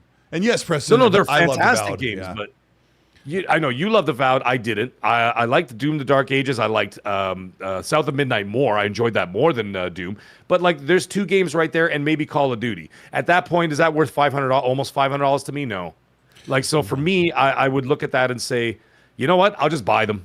And do you think Microsoft cares? No, they don't care. They're getting $100. They're getting the $70 from me. I think they want a chunk of people buying the games as well. I'm going to pull sure, I'd be one of them. I'm going to pull the e-brake and jump to one of the most important topics of the show today. Because all right, let's go for it. I didn't want to go into the Game Pass stuff too long, but there was a lot to say. News just broke today that the Xbox Handheld was canceled because Asus wanted to sell 10 million units, which this is a short topic, but the Steam Deck itself has only sold about 5 million units in less than 3 years. And so Microsoft didn't want, not Asus, I don't know why I said Asus. I'm getting it mixed up. No, I knew what you meant. Yeah. That the Microsoft exactly handheld, that AMD, who's making the chipset, wanted them to sell 10 million units to make that agreement for the hardware. And Microsoft said, we're out. There's no way. We're not going to sell 10 million units. They probably sell 2 million units. And the reason is because the Steam Deck, which is far more popular, and one of the most popular handhelds, only sold around 5 million units in 3 years. A lot of people didn't understand what this meant for Xbox and their hardware roadmap, which we're going to talk about their console in just a second, because Microsoft didn't want to make that deal with AMD because they knew they'd never sell 10 million units of their handheld. And people came at me like, well, what about this? What about the Switch? The Switch 2 is doing amazing. I'm like, that's different. The Switch is an exclusive device that you have to have to play the games. The handheld, even if it's native, which it would have been native, is a companion piece. So let's talk about the brand new Xbox console. Ever since, for almost 6 months, I've been reporting about the new Xbox trajectory, and you and I have talked about what could possibly happen. Some stuff has come and gone. Some stuff has kind of like come up, like, was there a possible dockable Surface hybrid thing that docks to your TV? We're not quite sure that that's ever, or if that's even a thing. We're not sure yet.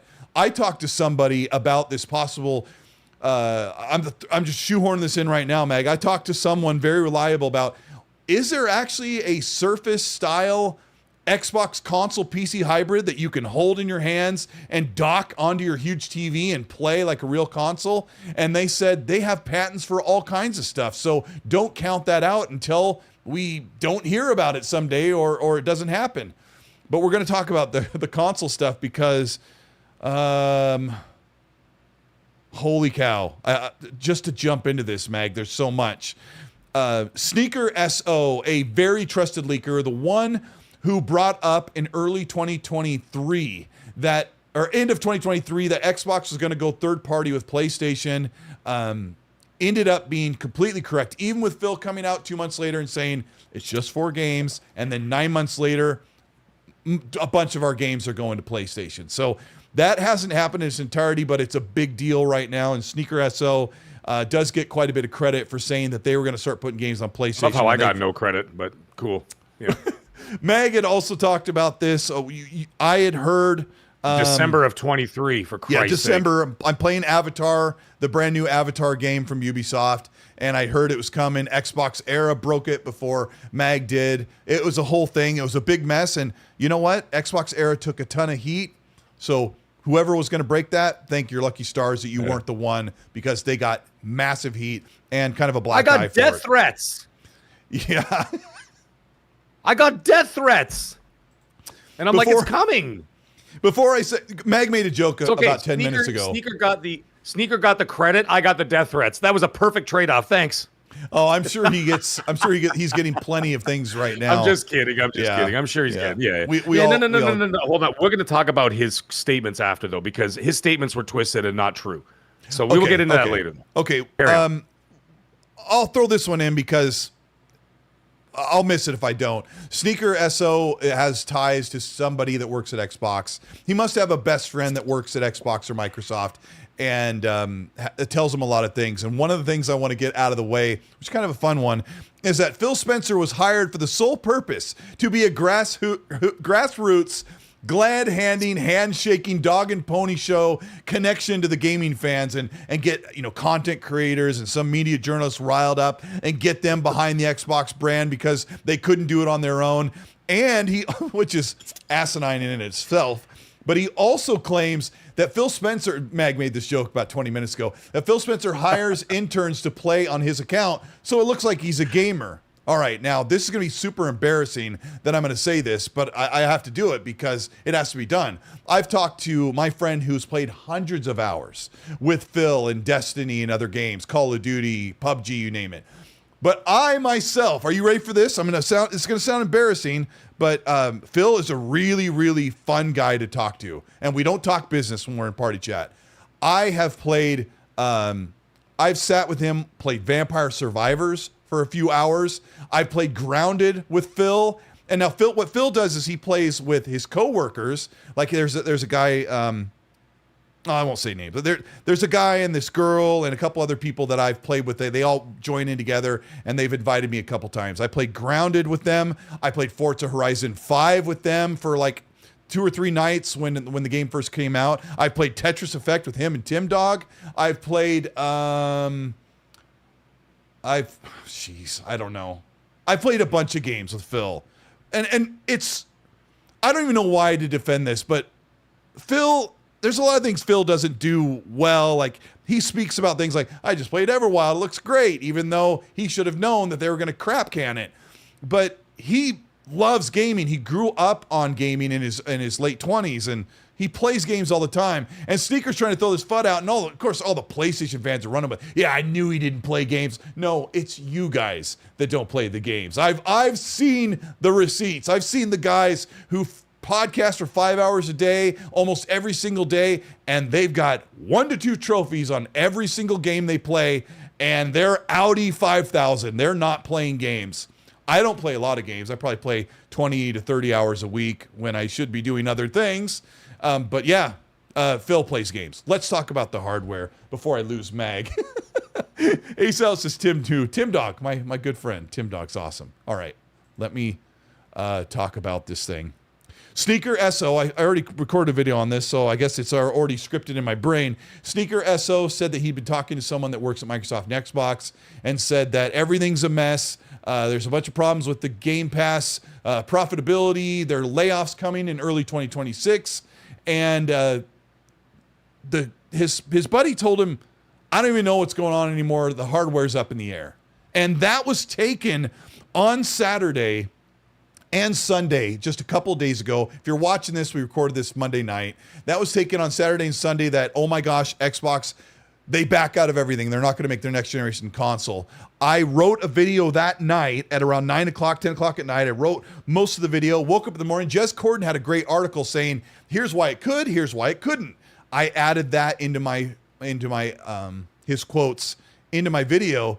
And then I finished the video at 10 o'clock, 11 o'clock in the morning on Sunday, recorded everything, it was uploading, and then Jez messaged me, and I went, that's a joke, all right?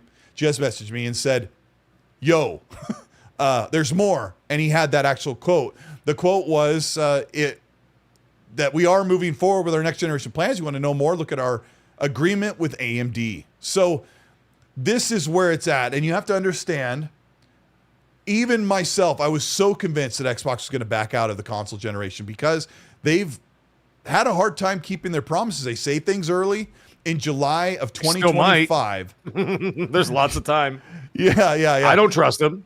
I don't trust them. Put your hand up if you don't trust them, because I don't. Yeah, in July 2025, Lisa Su and Sarah Bond said, we're deep in development of our next gen. It was the deep, that was the other. We're in development with multiple chipsets for AMD for the next generation consoles.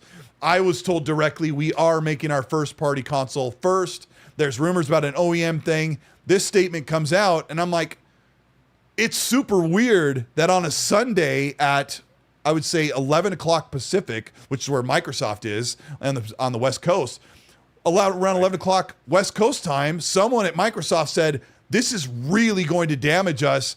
Everyone's running with this. We got to put a stop to it. And I think somebody like Sarah Bond or Phil Spencer said, caught hold of Xbox PR or Microsoft PR, said, put this fire out right now. We've already dealing with the outfall from Game Pass. This is me speculating. And put out a statement and let's tell people we are going forward. I mean, this will not stop. This would not tank their stocks either. People say that, they're trying to protect their stocks. I was told Xbox division rarely affects the stock of Microsoft because they are tied in there. And and I don't know how all that stuff works anyway. But on the Wednesday after the announcement, and there was all the hoopla about the Game Pass thing and everything else, whatever. That was on the Wednesday, and I did a show that night because I'm like, listen, man, I can't leave this as a tweet, and I can't leave this as a video. I need to go live. So I went live and I started talking with the community, this and that, whatever. Did my show, and a lot of people were asking me in the chat saying, hey, did the stock crash? Did it crumble? And actually, the stock went up that day. It just shows you that Xbox literally, like, the stock went up the day that they had this horrible news towards Xbox. The site crashed of all the people trying to cancel Game Passes and that. It literally wasn't even like a flea on a horse's ass. That's Xbox does not have any it has. I know some people say this and that, whatever. It's that they're wrong. I'm telling you now, they do not have any bearing on. They went up again. They have no bearing on the Microsoft brand. None. It's a division that makes money, but it's not anything significant. It's not a 365. It's not an Office. It's not Windows. It's not that Azure that is making them billions and trillions. It's a pet project. It's a pet project. It's not something that's like gigantic for them. Meg, Anyway, sorry. Go on. Sorry. Let me rewind. That's why back. It didn't affect the stock. I want you to have the floor on this. I got to rewind back because I did not set the stage properly. Remember how we talked about audience, how Mag called me several times. Mag, take this how you will, guys. Mag, Tim Dog, Brap, and some other people. We're starting to hear rumblings that a doom tsunami for Xbox was coming. And Mag called me on the phone. We talk on WhatsApp. We could probably call normal. I don't even think that long distance is a thing since you're not. Well, you're out of the country. I don't know how that works. But anyway, Mag calls me I don't several long times. distance in North America. And Mag's point of contact is I'm going to steal your thunder a little bit. Said, Go ahead. Something's coming, and it shook me to my core, and I can't wait to see how you react to it, but I can't tell you what it is. And that wasn't like your lucky strike, Mag, because you were a good at least 24 hours before anybody on Reddit started to sniff out what was going on. And I even talked to one of my, I'm not an insider, but I talked to one of my guys who always talks to people that know. And he had no idea. But he did know. The next day I was told I couldn't tell you about the price hike because I was under NDA that day when you were like, something's coming. But there was more coming when I'm talking about this other thing with Mag, that Tim Dog has also been hearing that a big wave of something bad was coming. And then on Sunday, we got the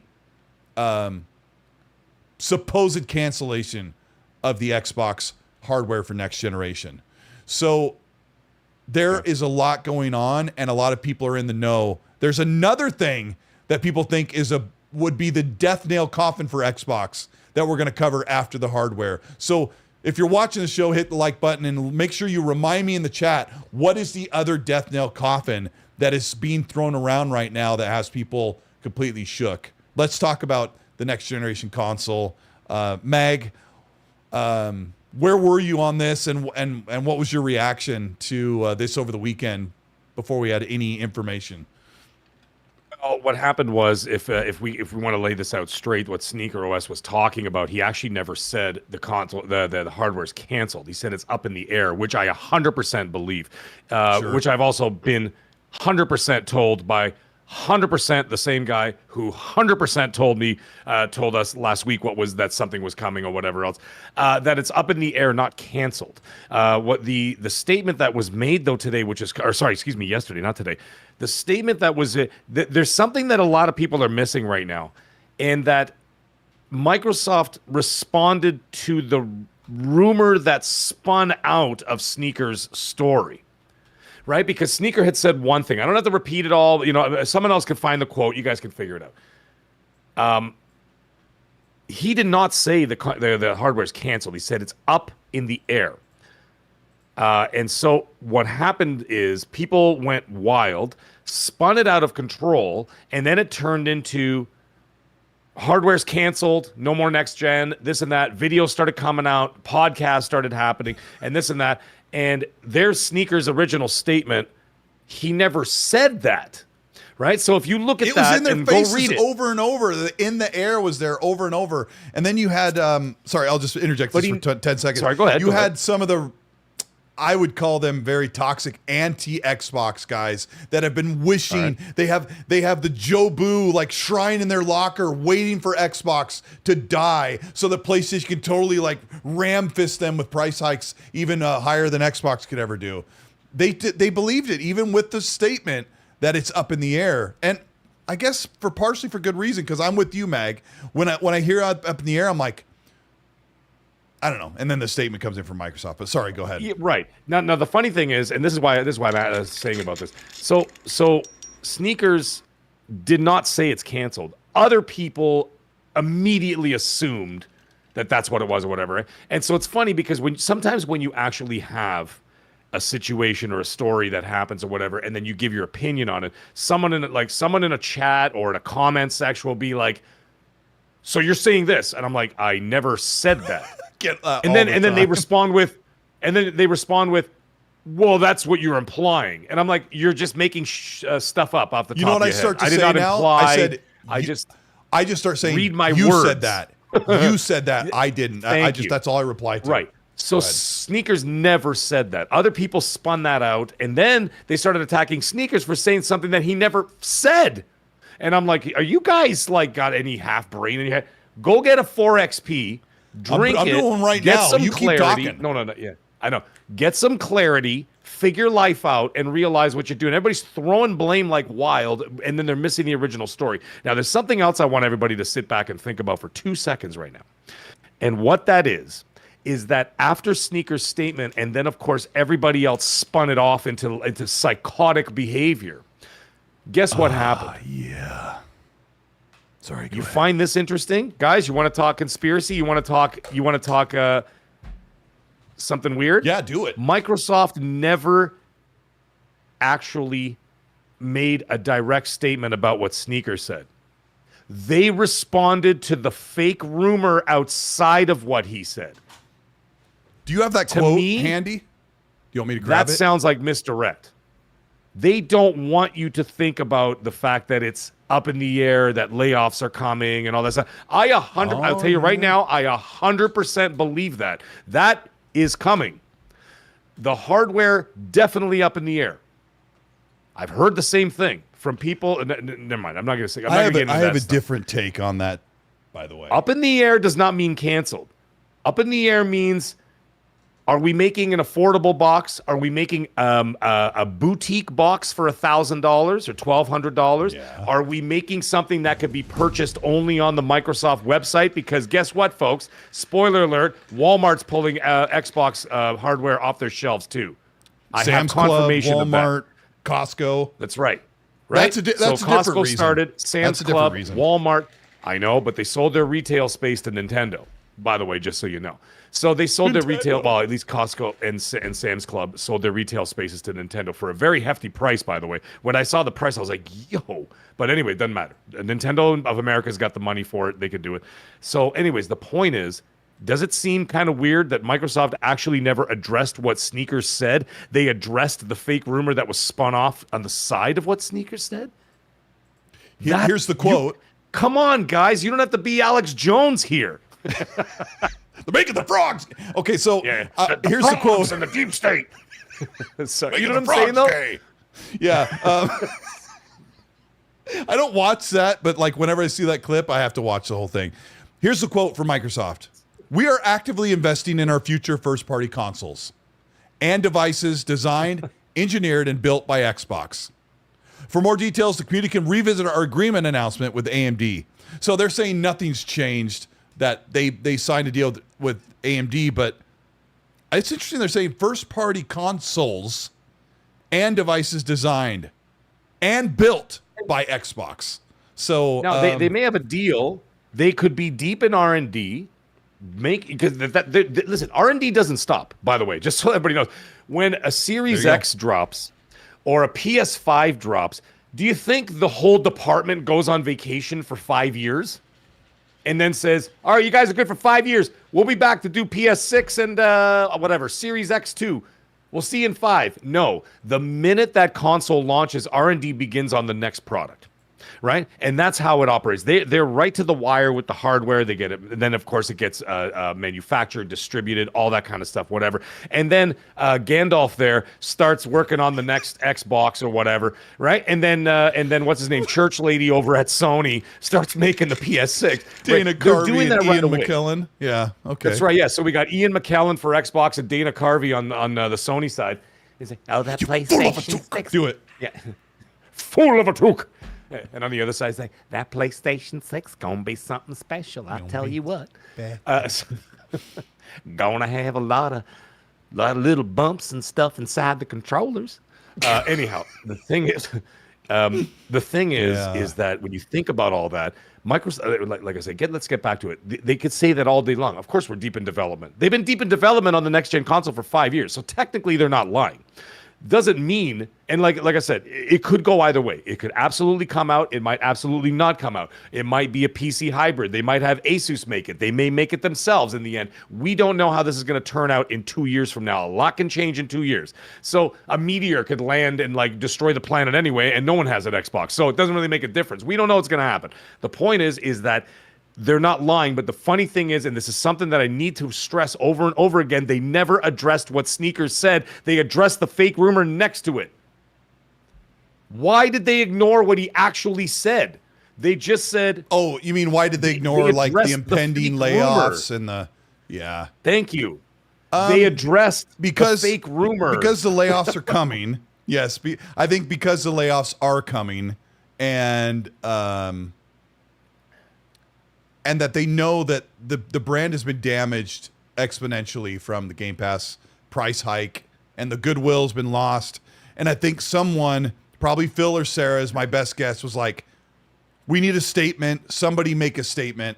And it's interesting that they didn't have Sarah put her name at the end of that. Like, it came from Microsoft PR. Dude. Like, Sarah is the head of Xbox Gaming.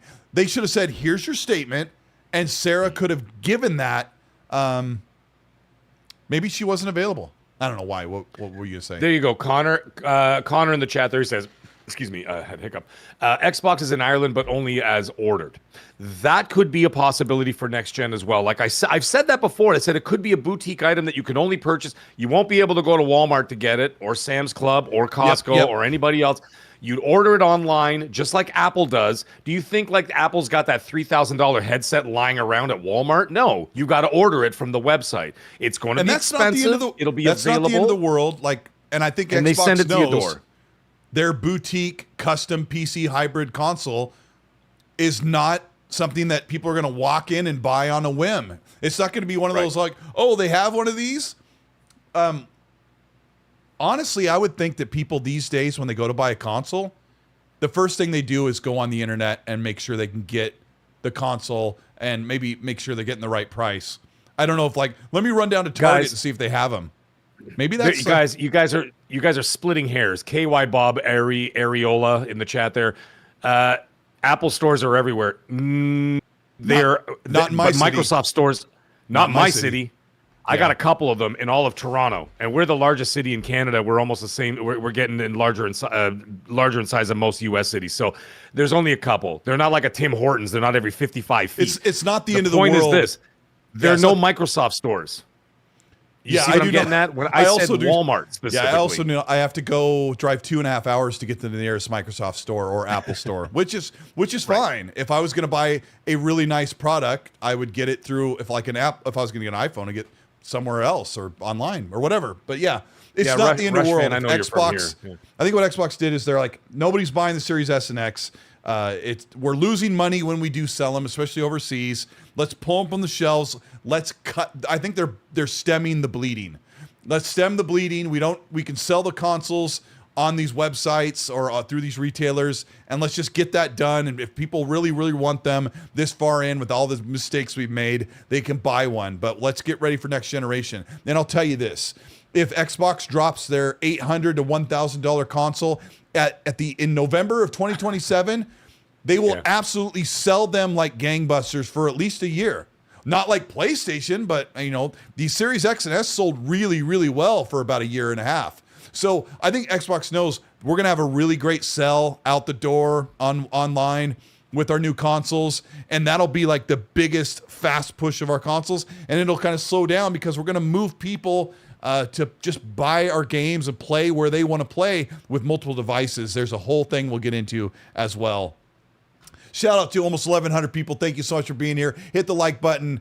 I am Colteastwood. I've been covering Xbox for about 10 years on my YouTube channel, and you're here watching us live. And I'm here with Middle-Aged Game Guy, a guy who I only met about 3 years ago. Now he's become one of my best friends. He is an amazing co-host. Go subscribe to him. He covers every bit of news from Nintendo to PlayStation to Xbox to what he ate yesterday. And he does really great content. Thank you for being here. We're also on demand on Spotify and Apple Podcasts. If you want to listen to this while you're mowing your frosty lawn as the weather gets colder, we appreciate you so much. I want to tell you about what I think is going on with the next generation Xbox. We'll just take this as an insight into where Xbox is right now.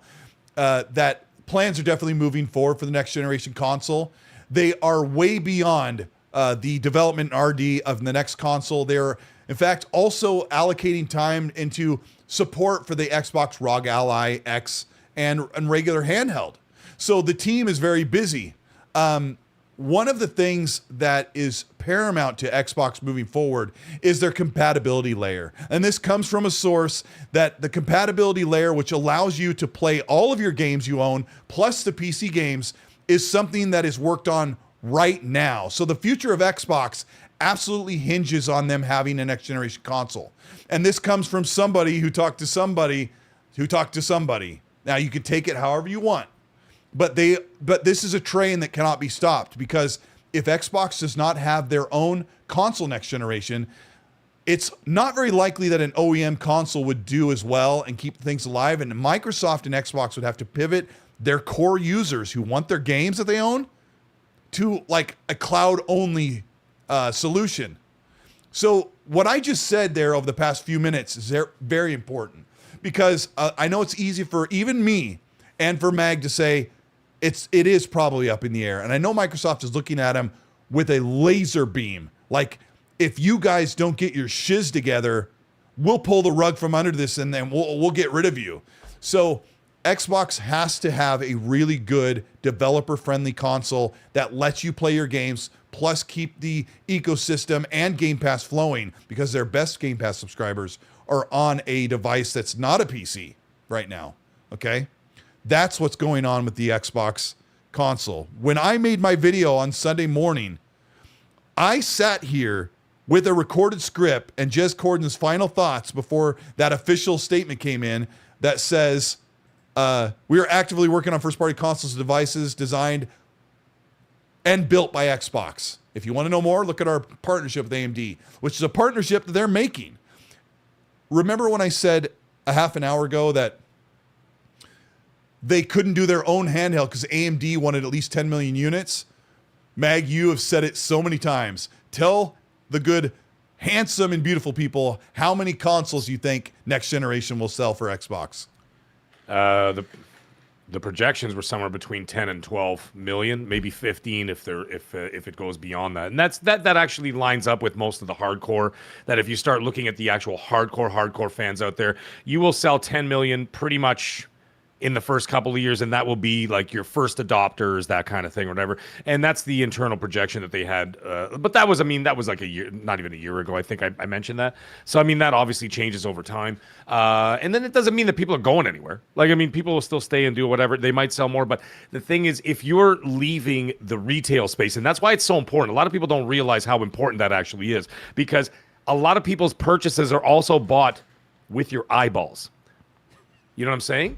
So your eyeballs walk into a store and you see a skid of PS6s being opened up out of a wrapper, and they're all on the shelf, and then a Switch 2 there, and the Soulja Boy console, and all of them are stacked up there, right? And just you walk and you see that you're making brand recognition with your eyeballs.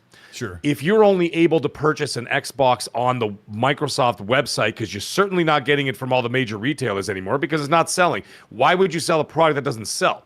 If I had a soap, okay, that smelled like a skunk, and I'm trying to sell it to Walmart and to Sam's Club and to whatever and to Costco, and they're like, dude, nobody wants to buy your soap. Why would I put your soap on my shelf? It's the same idea. Nobody wants it on their shelves. Therefore, when they're looking at that next gen, you're only able to get it there. You literally are only marketing to people who watch this show, who watch my show. Yeah. Who watch whatever, Skill Up and Rand and everybody else and Boom and Iron Lords. Those are the only people that are in the know. And seeing that a lot of those people cross over from show to show to show, you should see my recommendations. It says 90-something% of the people who watch the Mag Show watch the Iron Lords. Oh no, it's Alex. Watch Colteastwood, whatever. So it's all these people sort of piggyback off each other. So if you don't see it in the store, the 85 to 90% of the normies out there are not even going to know it exists. That's a fact. Yeah. They won't even know it exists if they don't see it. Do you think Ma is sitting at home saying, I wonder if there's going to be another Gen Xbox? They don't even know what Xbox is. They still call it a Nintendo. Right. Damn it, you kids and your Nintendo. So the thing is, when you do that, so those projections sound fairly accurate. Yeah, I would say. And I think I'd say closer to 12 million sounds about right. I say it could be up to 15 million. Oh, by the way, sorry, there's another factor that we have to think about. The other factor is a lot of people will carry the Series X consoles into that next generation because it's a very powerful console. It's a very well-built console, and it will continue to be supported for many years after another generation. How do I know that, folks? Because it's 2025, and you could play Black Ops 7 on an Xbox One. No. Oh, yeah. Yeah. Okay, so can we all put that in perspective too? Sony's PlayStation's 5, the first 3.5 years of the generation, you could still play all those games on a PS4. Call of Duty Black Ops 7, you could still play on a PS4. So your Series X will definitely carry into the next generation for at least another 3 to 4 years after that. I think so. PlayStation A lot of people plans won't even on the PS5 continuing on for 3 years of the PS6 generation. Yes, and the By PS5 all Pro rights, maybe because even longer. the Series X and PS5 are So the knock point it all is- you want. is- They are Oh, yeah. pretty capable. You're still getting 60 frames on almost everything, so they are pretty So- awesome. A lot of people won't even bother adopting a new console if you could still use the one that's available now, like the one that you have sitting under your desk or your TV or whatever, right? So Yeah. Hey, if I shout got out a to Series X sitting here, yeah, go ahead. shout out to Doc Dark, who's in the chat right now and said, "Look at me, Hi, look Doc at me." Does great content. I see you, brother. Yeah, it's really good to see him, and I'd like to have him on the show someday and hang out with us. Him and I were fighting with the PlayStation guys 2 weeks ago before the bad news dropped about how the Xbox ROG Ally is absolutely an Xbox, and it is because that's the new definition, and they just don't like that name Xbox at all. So yeah, I appreciate him, and yeah, he had some strong words about Game Pass in the rift of the hike, and you know, it's good that people are being honest with themselves. And oh my goodness, the Money at the end of PlayStation the day, ponies right? had a field day with my in the moment apology at the end of my video, and one prominent fantastic content creator is like, "Colt, what are you doing apologizing? You don't have to apologize for Xbox's problems." And I'm like, "I'm not. I've had lots of people tell me over the years, thank you. I've been on Xbox because of you, or I bought an Xbox because of your videos." And I said, "I hope you've enjoyed them." And I think people have, but you know, I at least want to just put my heart out there. Like, thank you guys for supporting what I do. And I really sincerely hope that you've enjoyed Game Pass, or you've had an enjoyable time with your consoles. If you, in any way, shape, or form, have bought a console because of anything that we've said here, but we appreciate that. Back to the, So I could see those consoles. Like I said, if it's going to be sold on the store online as a boutique item, you want to call it a boutique item because it's not widely available in a retail space. Then you're going to suffer further losses beyond that. Plus Yeah. the fact that a lot of people will not make the jump. And if they're already selling ROGs for $1,000, you can expect that a console will be somewhere between $800 and $1,000 anyway. So a lot of people be like, you know what, I'm not willing to make that financial jump just yet. Maybe I'll save up a few dollars over the next couple of years beyond that, and then they'll keep those Series X. So you'll still have, and Microsoft doesn't care because they're not going to mass produce these things. Here's what I they're think they're going gonna to do. it. All right, go for it. I was just talking to my good friend today about the Microsoft Surface laptop. It's a premier. It's a competitor with the Apple. What do you call it? The what's really expensive Apple laptop? I don't know. I don't know. I don't The use MacBook Apple, but I know Pro. what you're MacBook saying. Pro. I don't know. I blanked on it for a second. It's kind of like a competitor with the MacBook Pro. Those are both really expensive, I think, overpriced laptops, and they're really, really nice pieces of kit. And I think that Microsoft and Xbox are going to approach next generation console at an $800, $1,000 price point, saying it's a really nice thing. Easily. It's not going to be just plastic and silicon. It's going to be a nice console, and it's going to have PC support. And no skin off our nose. They're going to say, like, if it's $1,000, you don't want to buy it, don't buy it. But if you want that really nice experience with more games than most people can have, go for it. But they are not going to lose money on that console. You know, I've been saying that for months and months and months. So if Xbox says, "Oh, there's no way we're not even gonna sell a quarter of what PlayStation is," but who cares? We're actually going to be making a couple bucks off of every unit we sell, and so it's just going to kind of keep things moving forward. I got a couple supers I got to read. You guys have been amazing tonight. They don't care about that either because they're going to sell a majority of those games on PlayStation anyway. True. So if you make a fantastic game that's available on PlayStation, sorry, I know you need to get to the super chats, but like, good. Good point. what was it, 82 or 84% of like Call of Duty continues to sell on PlayStation. They don't really care about the hardware at that point. They want engagement and sales, and engagement will come from Xbox, PC, and of course PlayStation, and in small smatterings Switch too. And then the rest of the sales, the 80-something% of all sales of those games are going to be on the PlayStation, and I guess Steam as well. Well, I depending on mean, the game. But like for against Call of Duty, but that Steam- number I'm sure fluctuates quite a bit depending on the type of Sure, game. it does. Yeah, sure. Yeah, It does. But I'm saying like they're not worried about as much about selling the hardware because they've access now they have access to everything, and so like you've got that huge player base over there that if the game is good enough, like I think the Gears. I know that Gears Reloaded did not sell well on PlayStation, but I have a feeling that Gears E-Day. I think Gears E-Day is going to be a huge game on PlayStation. Huge game. Xbox really needs to have at least a few games that just do really, really big popular numbers like Forza Horizon does. Forza? Yeah, they just don't have the zeitgeist games, and it's frustrating to see like Ghost of Yote's doing really, really well, of course. I mean, obviously. Dude, the game is...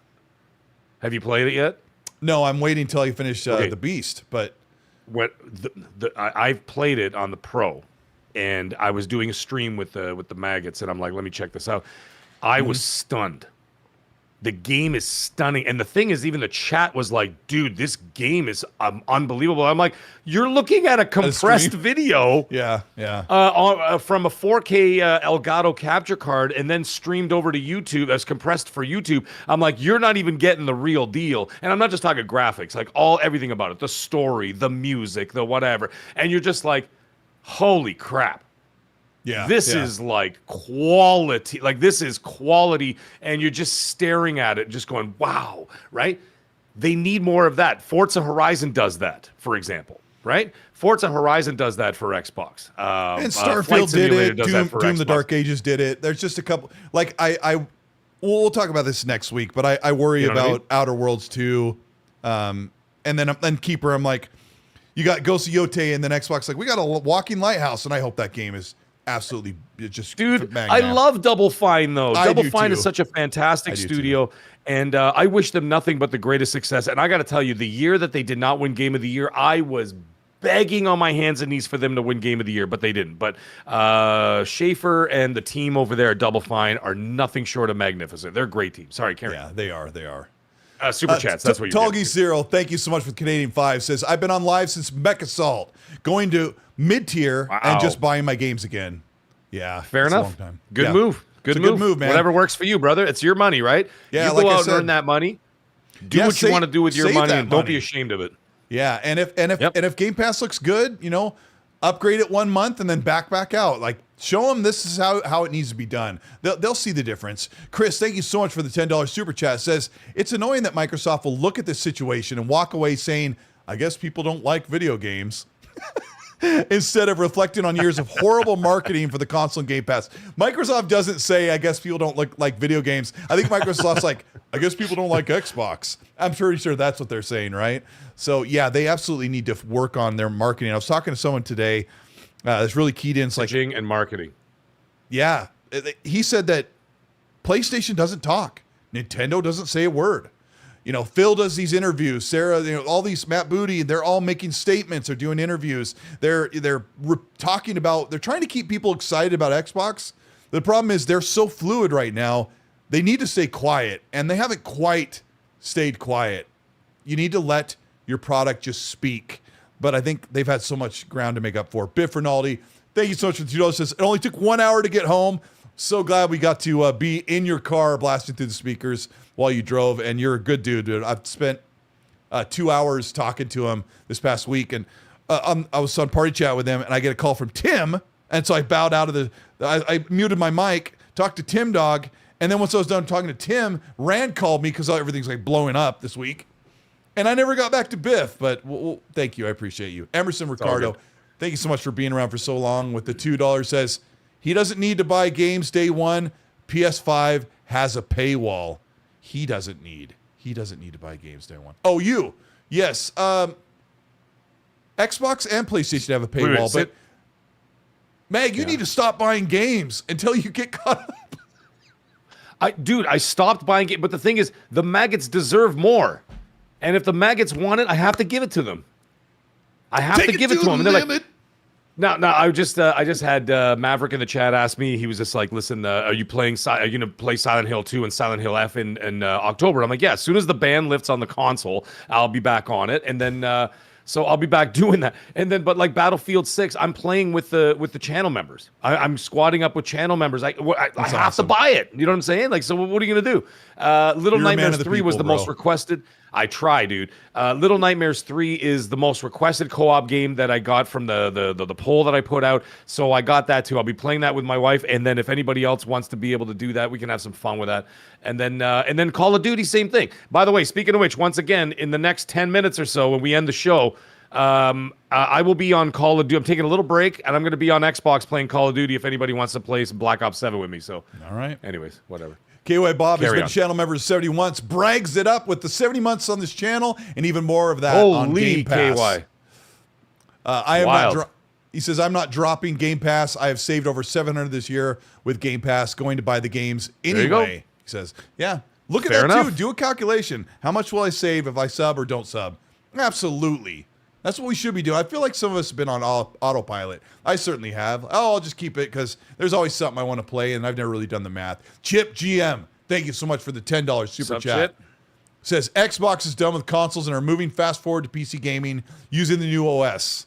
The new handheld will be where they iron out the new Xbox full screen experience OS. Next consoles will have the new OS. Part of that's correct, Chip. They are not done with consoles as far as I'm concerned.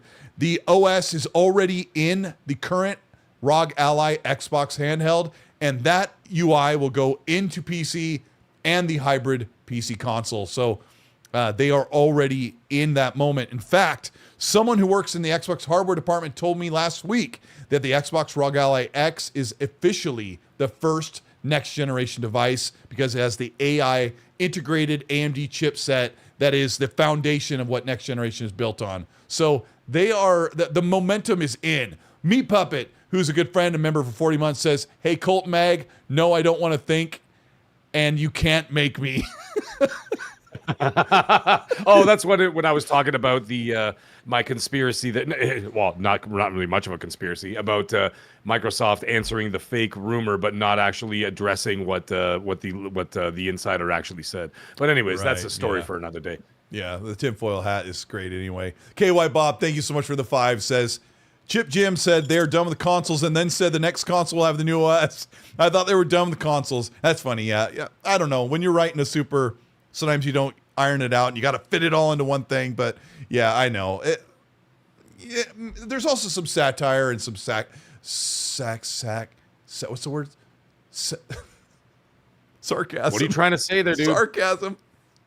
Sacagawea. There's some sarcasm in that, right? It's like, oh, they're done with consoles because the fanboys are like, oh, they're out, they're leaving, and I don't know. It's just not quite there yet. It is interesting to watch them pull the consoles off the shelf and go, are you really going to do a next generation console? I think we've given you quite a bit of a good argument. That's the thing that like you look at the perception, you know what I'm saying? And that's what's so comical about it. And it's like, well, what would you do? Like, they're pulling all your products off the shelf, and you're like, well, do we bother? So they will. I could absolutely see them doing something, but it'll only be offered through them. That's all I see, man. Like, maybe Best Buy, I don't know. But like, because Best Buy hasn't said anything yet. And Best Buy is a pretty huge deal. Maybe. Because you know what's funny? I just realized Best Buy right now, and I'm just like, oh my God, what about them?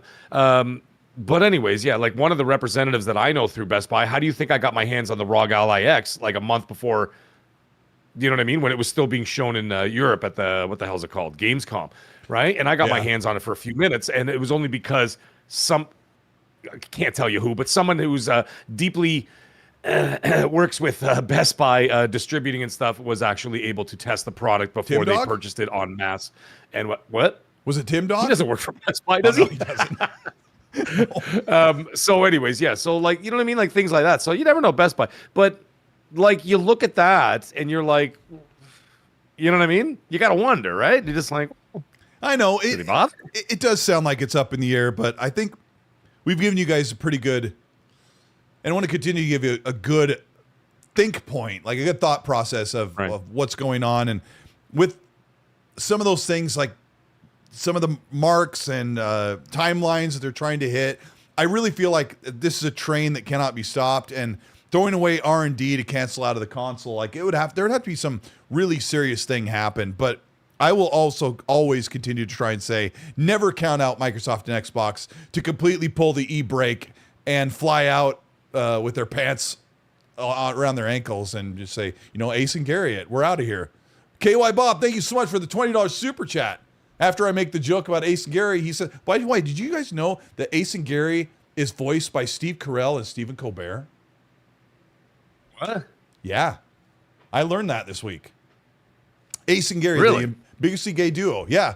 Stephen Colbert and Steve Carell. Before Steve Carell was like super gigantic. Oh, sure. Yeah. Before. Yeah. And then it was on the Dana Carvey show, and then it got picked up after Dana Carvey show, and Robert Smigel like built it into the Saturday Night Live thing. And I was going to say, it made its way to Saturday Night Live. That's right. Yeah. Yeah. So cool. But Meg and I are old, and we will reference stuff from the early 2000s or late 90s. KY Bob, thank you so much for the 20. Well, I know. I should. Funny's funny. Somebody is going to put our faces on Ace and Gary, and it's going to be sent to us sometime soon, I hope. That'll be great. KY Bob, thank you so much for the 20. He says, on a serious note, every content creator and everybody that watches these creators' content are the minority. These discussions are only pumping the minority. Correct. Normies are the majority, and if they bought an Xbox, they will buy one again. I'm glad KY Bob said that, because some things you said about who's going to buy it, Mag, the hardcore, yes. And I agree with you. But there's also the people who are like, I've just been with Xbox. I just own a lot of games, and some of my friends that I play with very often are there. Those chunk are going to move forward. So you're still going to get those people too, but like I said, it's going to hurt like the bigger side of things, because you're not going to have that visual, retail space where you're going to walk in and see that, you go and like, you know what I mean? Like you'll be able to see all those things, but you're going to see them online. You're not going to see them in the store. And that's where a lot of people, regardless of what people think, you still get a lot of that interaction, like the social interaction inside of a retail store where you see things lined up on a shelf and people start buying things, right? That's still a major factor, regardless of like Amazon taking over the world and whatever else, right? It's still a thing. Let's share a quick story. When I bought my Xbox One, I bought it. I got the Titanfall bundle. I waited till March of 2014 to make the upgrade. Yeah. Wow. So you never got it right away. I didn't, because I was like, I don't like what they're doing with the Xbox. And I've told the story before, and I was thinking about moving my friends to a PS4, but my core friends were like, no, bro, it's Titanfall's coming. We're getting an Xbox. And I went over to my buddy's house. He's like, you got to try this. And I played Titanfall. I was like, okay, fine. Anyway, when I bought mine at Walmart at like 8 o'clock in the evening, I was walking out of the door holding it with the receipt, because they make you pay for it in electronics. And somebody goes, bro, you got the new Xbox? Oh, man, you're so lucky. And I was like, oh, thanks, because it's a $500 purchase with tax. Do you have a quick story about any time that you walked out with like a brand new console and somebody like wanted to hug and kiss you? And they see it like, well, yeah, because in Canada, at least at that time, the odds of us getting mugged or shot walking out with a PS4 or an Xbox One were pretty slim. Maybe not so much now if you're in downtown Toronto. Who knows? People rob you for whatever. But the thing is, when you're walking out with that big piece of shiny tech in your hands, it's funny watching everybody staring at it because they want to see what it is, right? And they're all just like, what do you have there? It's like, oh my God, he's got the new whatever, fill in the blank. He's got the new Xbox, the new PlayStation, the new Nintendo. And like kids are looking at it. They're like pulling on their mom's shirt. Look what he has and whatever, right? And you always feel kind of like, oh, that's so awesome. It's like everybody's jealous. But yeah, it's that feeling of satisfaction. Like even when I brought my new PC home and I'm carrying the giant box and I was so happy and whatever else, right? It just gives you that sense of I just bought something new, right? So it's kind of fun. I buckled in my PS5 on the way home from Best Buy because I ordered it and I had to pick it up like in the morning of the release date. Like they had my name on a Post-it note and the box is gigantic and I'm like, I'm gonna need two. Bobby, I'm going to need two of these things, two of these seatbelts. Woggerman, a good friend and great community member. Thank you so much for the $10 super says. This is $10 so you can keep your Game Pass sub one more month. Great show, guys. Keep these companies and insiders honest. Monday nights are better with the Ecstasy podcast. That's very sweet of you. Thank you. Stanley Buffington, which is an amazing name. Thank you for It the is a great 5, name. says. Off topic, Colt, do you still think Wolverine will launch day and date on PC? I know you just had to Colt, but no. The answer is no. Yeah, I The think answer I might is a have. resounding no. I said they could, but no, I don't think they will. I don't think they will. I think they're They're going to not doing it. a year plus. 100% telling you. Look into these stupid eyes of mine. I'm 100% telling you it's not coming day one. Okay. It is a fact. It is an absolute fact. And big shout out to the channel moderators who work so hard to keep Eddie Garcia happy. Eddie Garcia was like, I got banned here the other. Oh, wrong podcast. It's okay. I got banned on the PSN for 4 days, so Shout out to you, Donna guilty Quezada. until proven innocent. Apparently, Yeah, Sorry, that is how it is in this world. Shout out to you, Donna Quezada, who has been here modding the channel for 222 episodes, and of course, Happy Bomb for being here. Both of them are here just about every single week, making sure everything is kosher and amazing. We appreciate you so much. That's the show. What an amazing show. We had over 1,000 people here, almost 1,200 people here, almost the whole night. And I hope you guys learned something. And believe it or not, when Mag and I open our mouths, we actually learn simultaneously sometimes. And Of course, man. it's been great. Meg, tell everybody what you have planned this week, and where they Yes. can subscribe to your channel and everything else. Wonderful. Yeah, to answer your question, you're going to have another super chat after I'm done my talk. Okay. Crusader Splinter Cell is not canceled, my friend. It is not canceled. And Black Flag is coming very soon. Look in the first quarter of 2026. So the Black Flag remake, that's a day one. I'm going to out you. Yes. Mag sent me a screenshot of Assassin's Creed Black God Flag damn it, Colt! and said, Okay, fine. You can do tell not him, show anybody. Okay? No. So just pretend he did. You can believe it if you won't. And I saw it and I go, okay, that doesn't look like AI. And so I started Google It's searching. not AI. I started Google It was because Yeah. like you're one of my great friends, but I have to like do my due diligence. I Yes. couldn't find it anywhere. Like it wasn't something that Meg pulled off the internet. It wasn't AI. No. And then at least 24 hours later, it starts showing up on Reddit's leaks Right. and rumors, and people are like, "Oh my gosh, this is the real deal." So And you know what was funny? Yeah. No, mine this- was an keep in-game this in mind once screenshot in a while of when Meg says of stuff, that's all Connor I'm saying. running over the rooftop. Yeah, he was running over the rooftop and about to jump off, and like the graphics on Black Flag are absolutely stunning. Beautiful, yeah. So yeah, absolutely stunning. It's amazing. Like you guys, I can't wait for you guys to see that game. Like even just like the tropical locations, because essentially it's Pirates of the Caribbean, right? You've got palm trees, Yeah. and emerald green and blue water, and the ripple And Chris effect. Hemsworth, Like, wannabe dude. Yeah. Edward. yeah, Con- and Edward Conway? not- Kenway? Edward Kenway? Is that his Edward name? Kenway? No, Connor is the main character. No.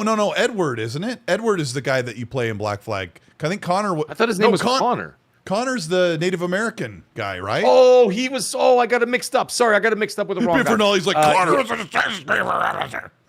Kenway. Yeah, no, wrong Kenway, guy. Thank you. Yeah, Thank you're you, right. Bedtime. Even when he's running on the rooftops of like the what is it called? Like the like that slat material that they use, like the clay, like the clay slides off, Yeah. and you hear it like crunching under his feet and stuff like that. It's absolutely amazing. I can't wait for you guys to see more of Black Flag. And Splinter Cell is absolutely real too. So both I've seen, yeah, anyway, it's going to be awesome. Both games are going to be awesome. You really should be looking forward to both of them. Anyways, for me, I got Madcast going on tomorrow night. So 8:45 Eastern Standard Time, we got Madcast. That's a solo show that I do. And then actually, funny enough, during the show, I just got a confirmation email from Sony. So it looks like, God willing, I think they unbanned my account. So I will be back to streaming as well starting Wednesday. It's spooky month. I'm going to be playing horror games all month. Horror, not horror, because the way I say horror, it sounds like I'm just saying whore. It's like, yeah, I'm not playing horror games. That's on the weekends, folks. Meg, I'm playing horror games. I'm so sorry. I have to keep you here for just another minute. And Sure. people are None trying of to your business. leave. Yes, they are remaking Black Flag, buddy. There is a big Sorry. terracotta is not what they call that stuff on the roof. That's an Italian dish. there is a rumor. There's a rumor. Yeah. That layoffs are coming. Xbox is going to cancel their console. There's going to be the price hike was coming. The other rumor that was going around that I was trying to see if you could nail down was the other Doom item that Xbox wants to sell.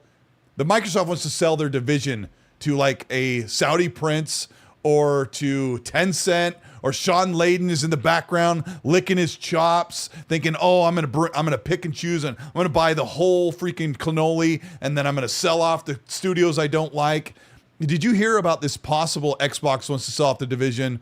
That Microsoft would just get rid of them and just do AI and Windows Office stuff. He's really quiet right now. I'm not comfortable talking about any of that now, but we will address that again in the future. I'm sure of it. Would you guys like to talk about that next week when we continue on another episode of X and C with Mag and Colteastwood?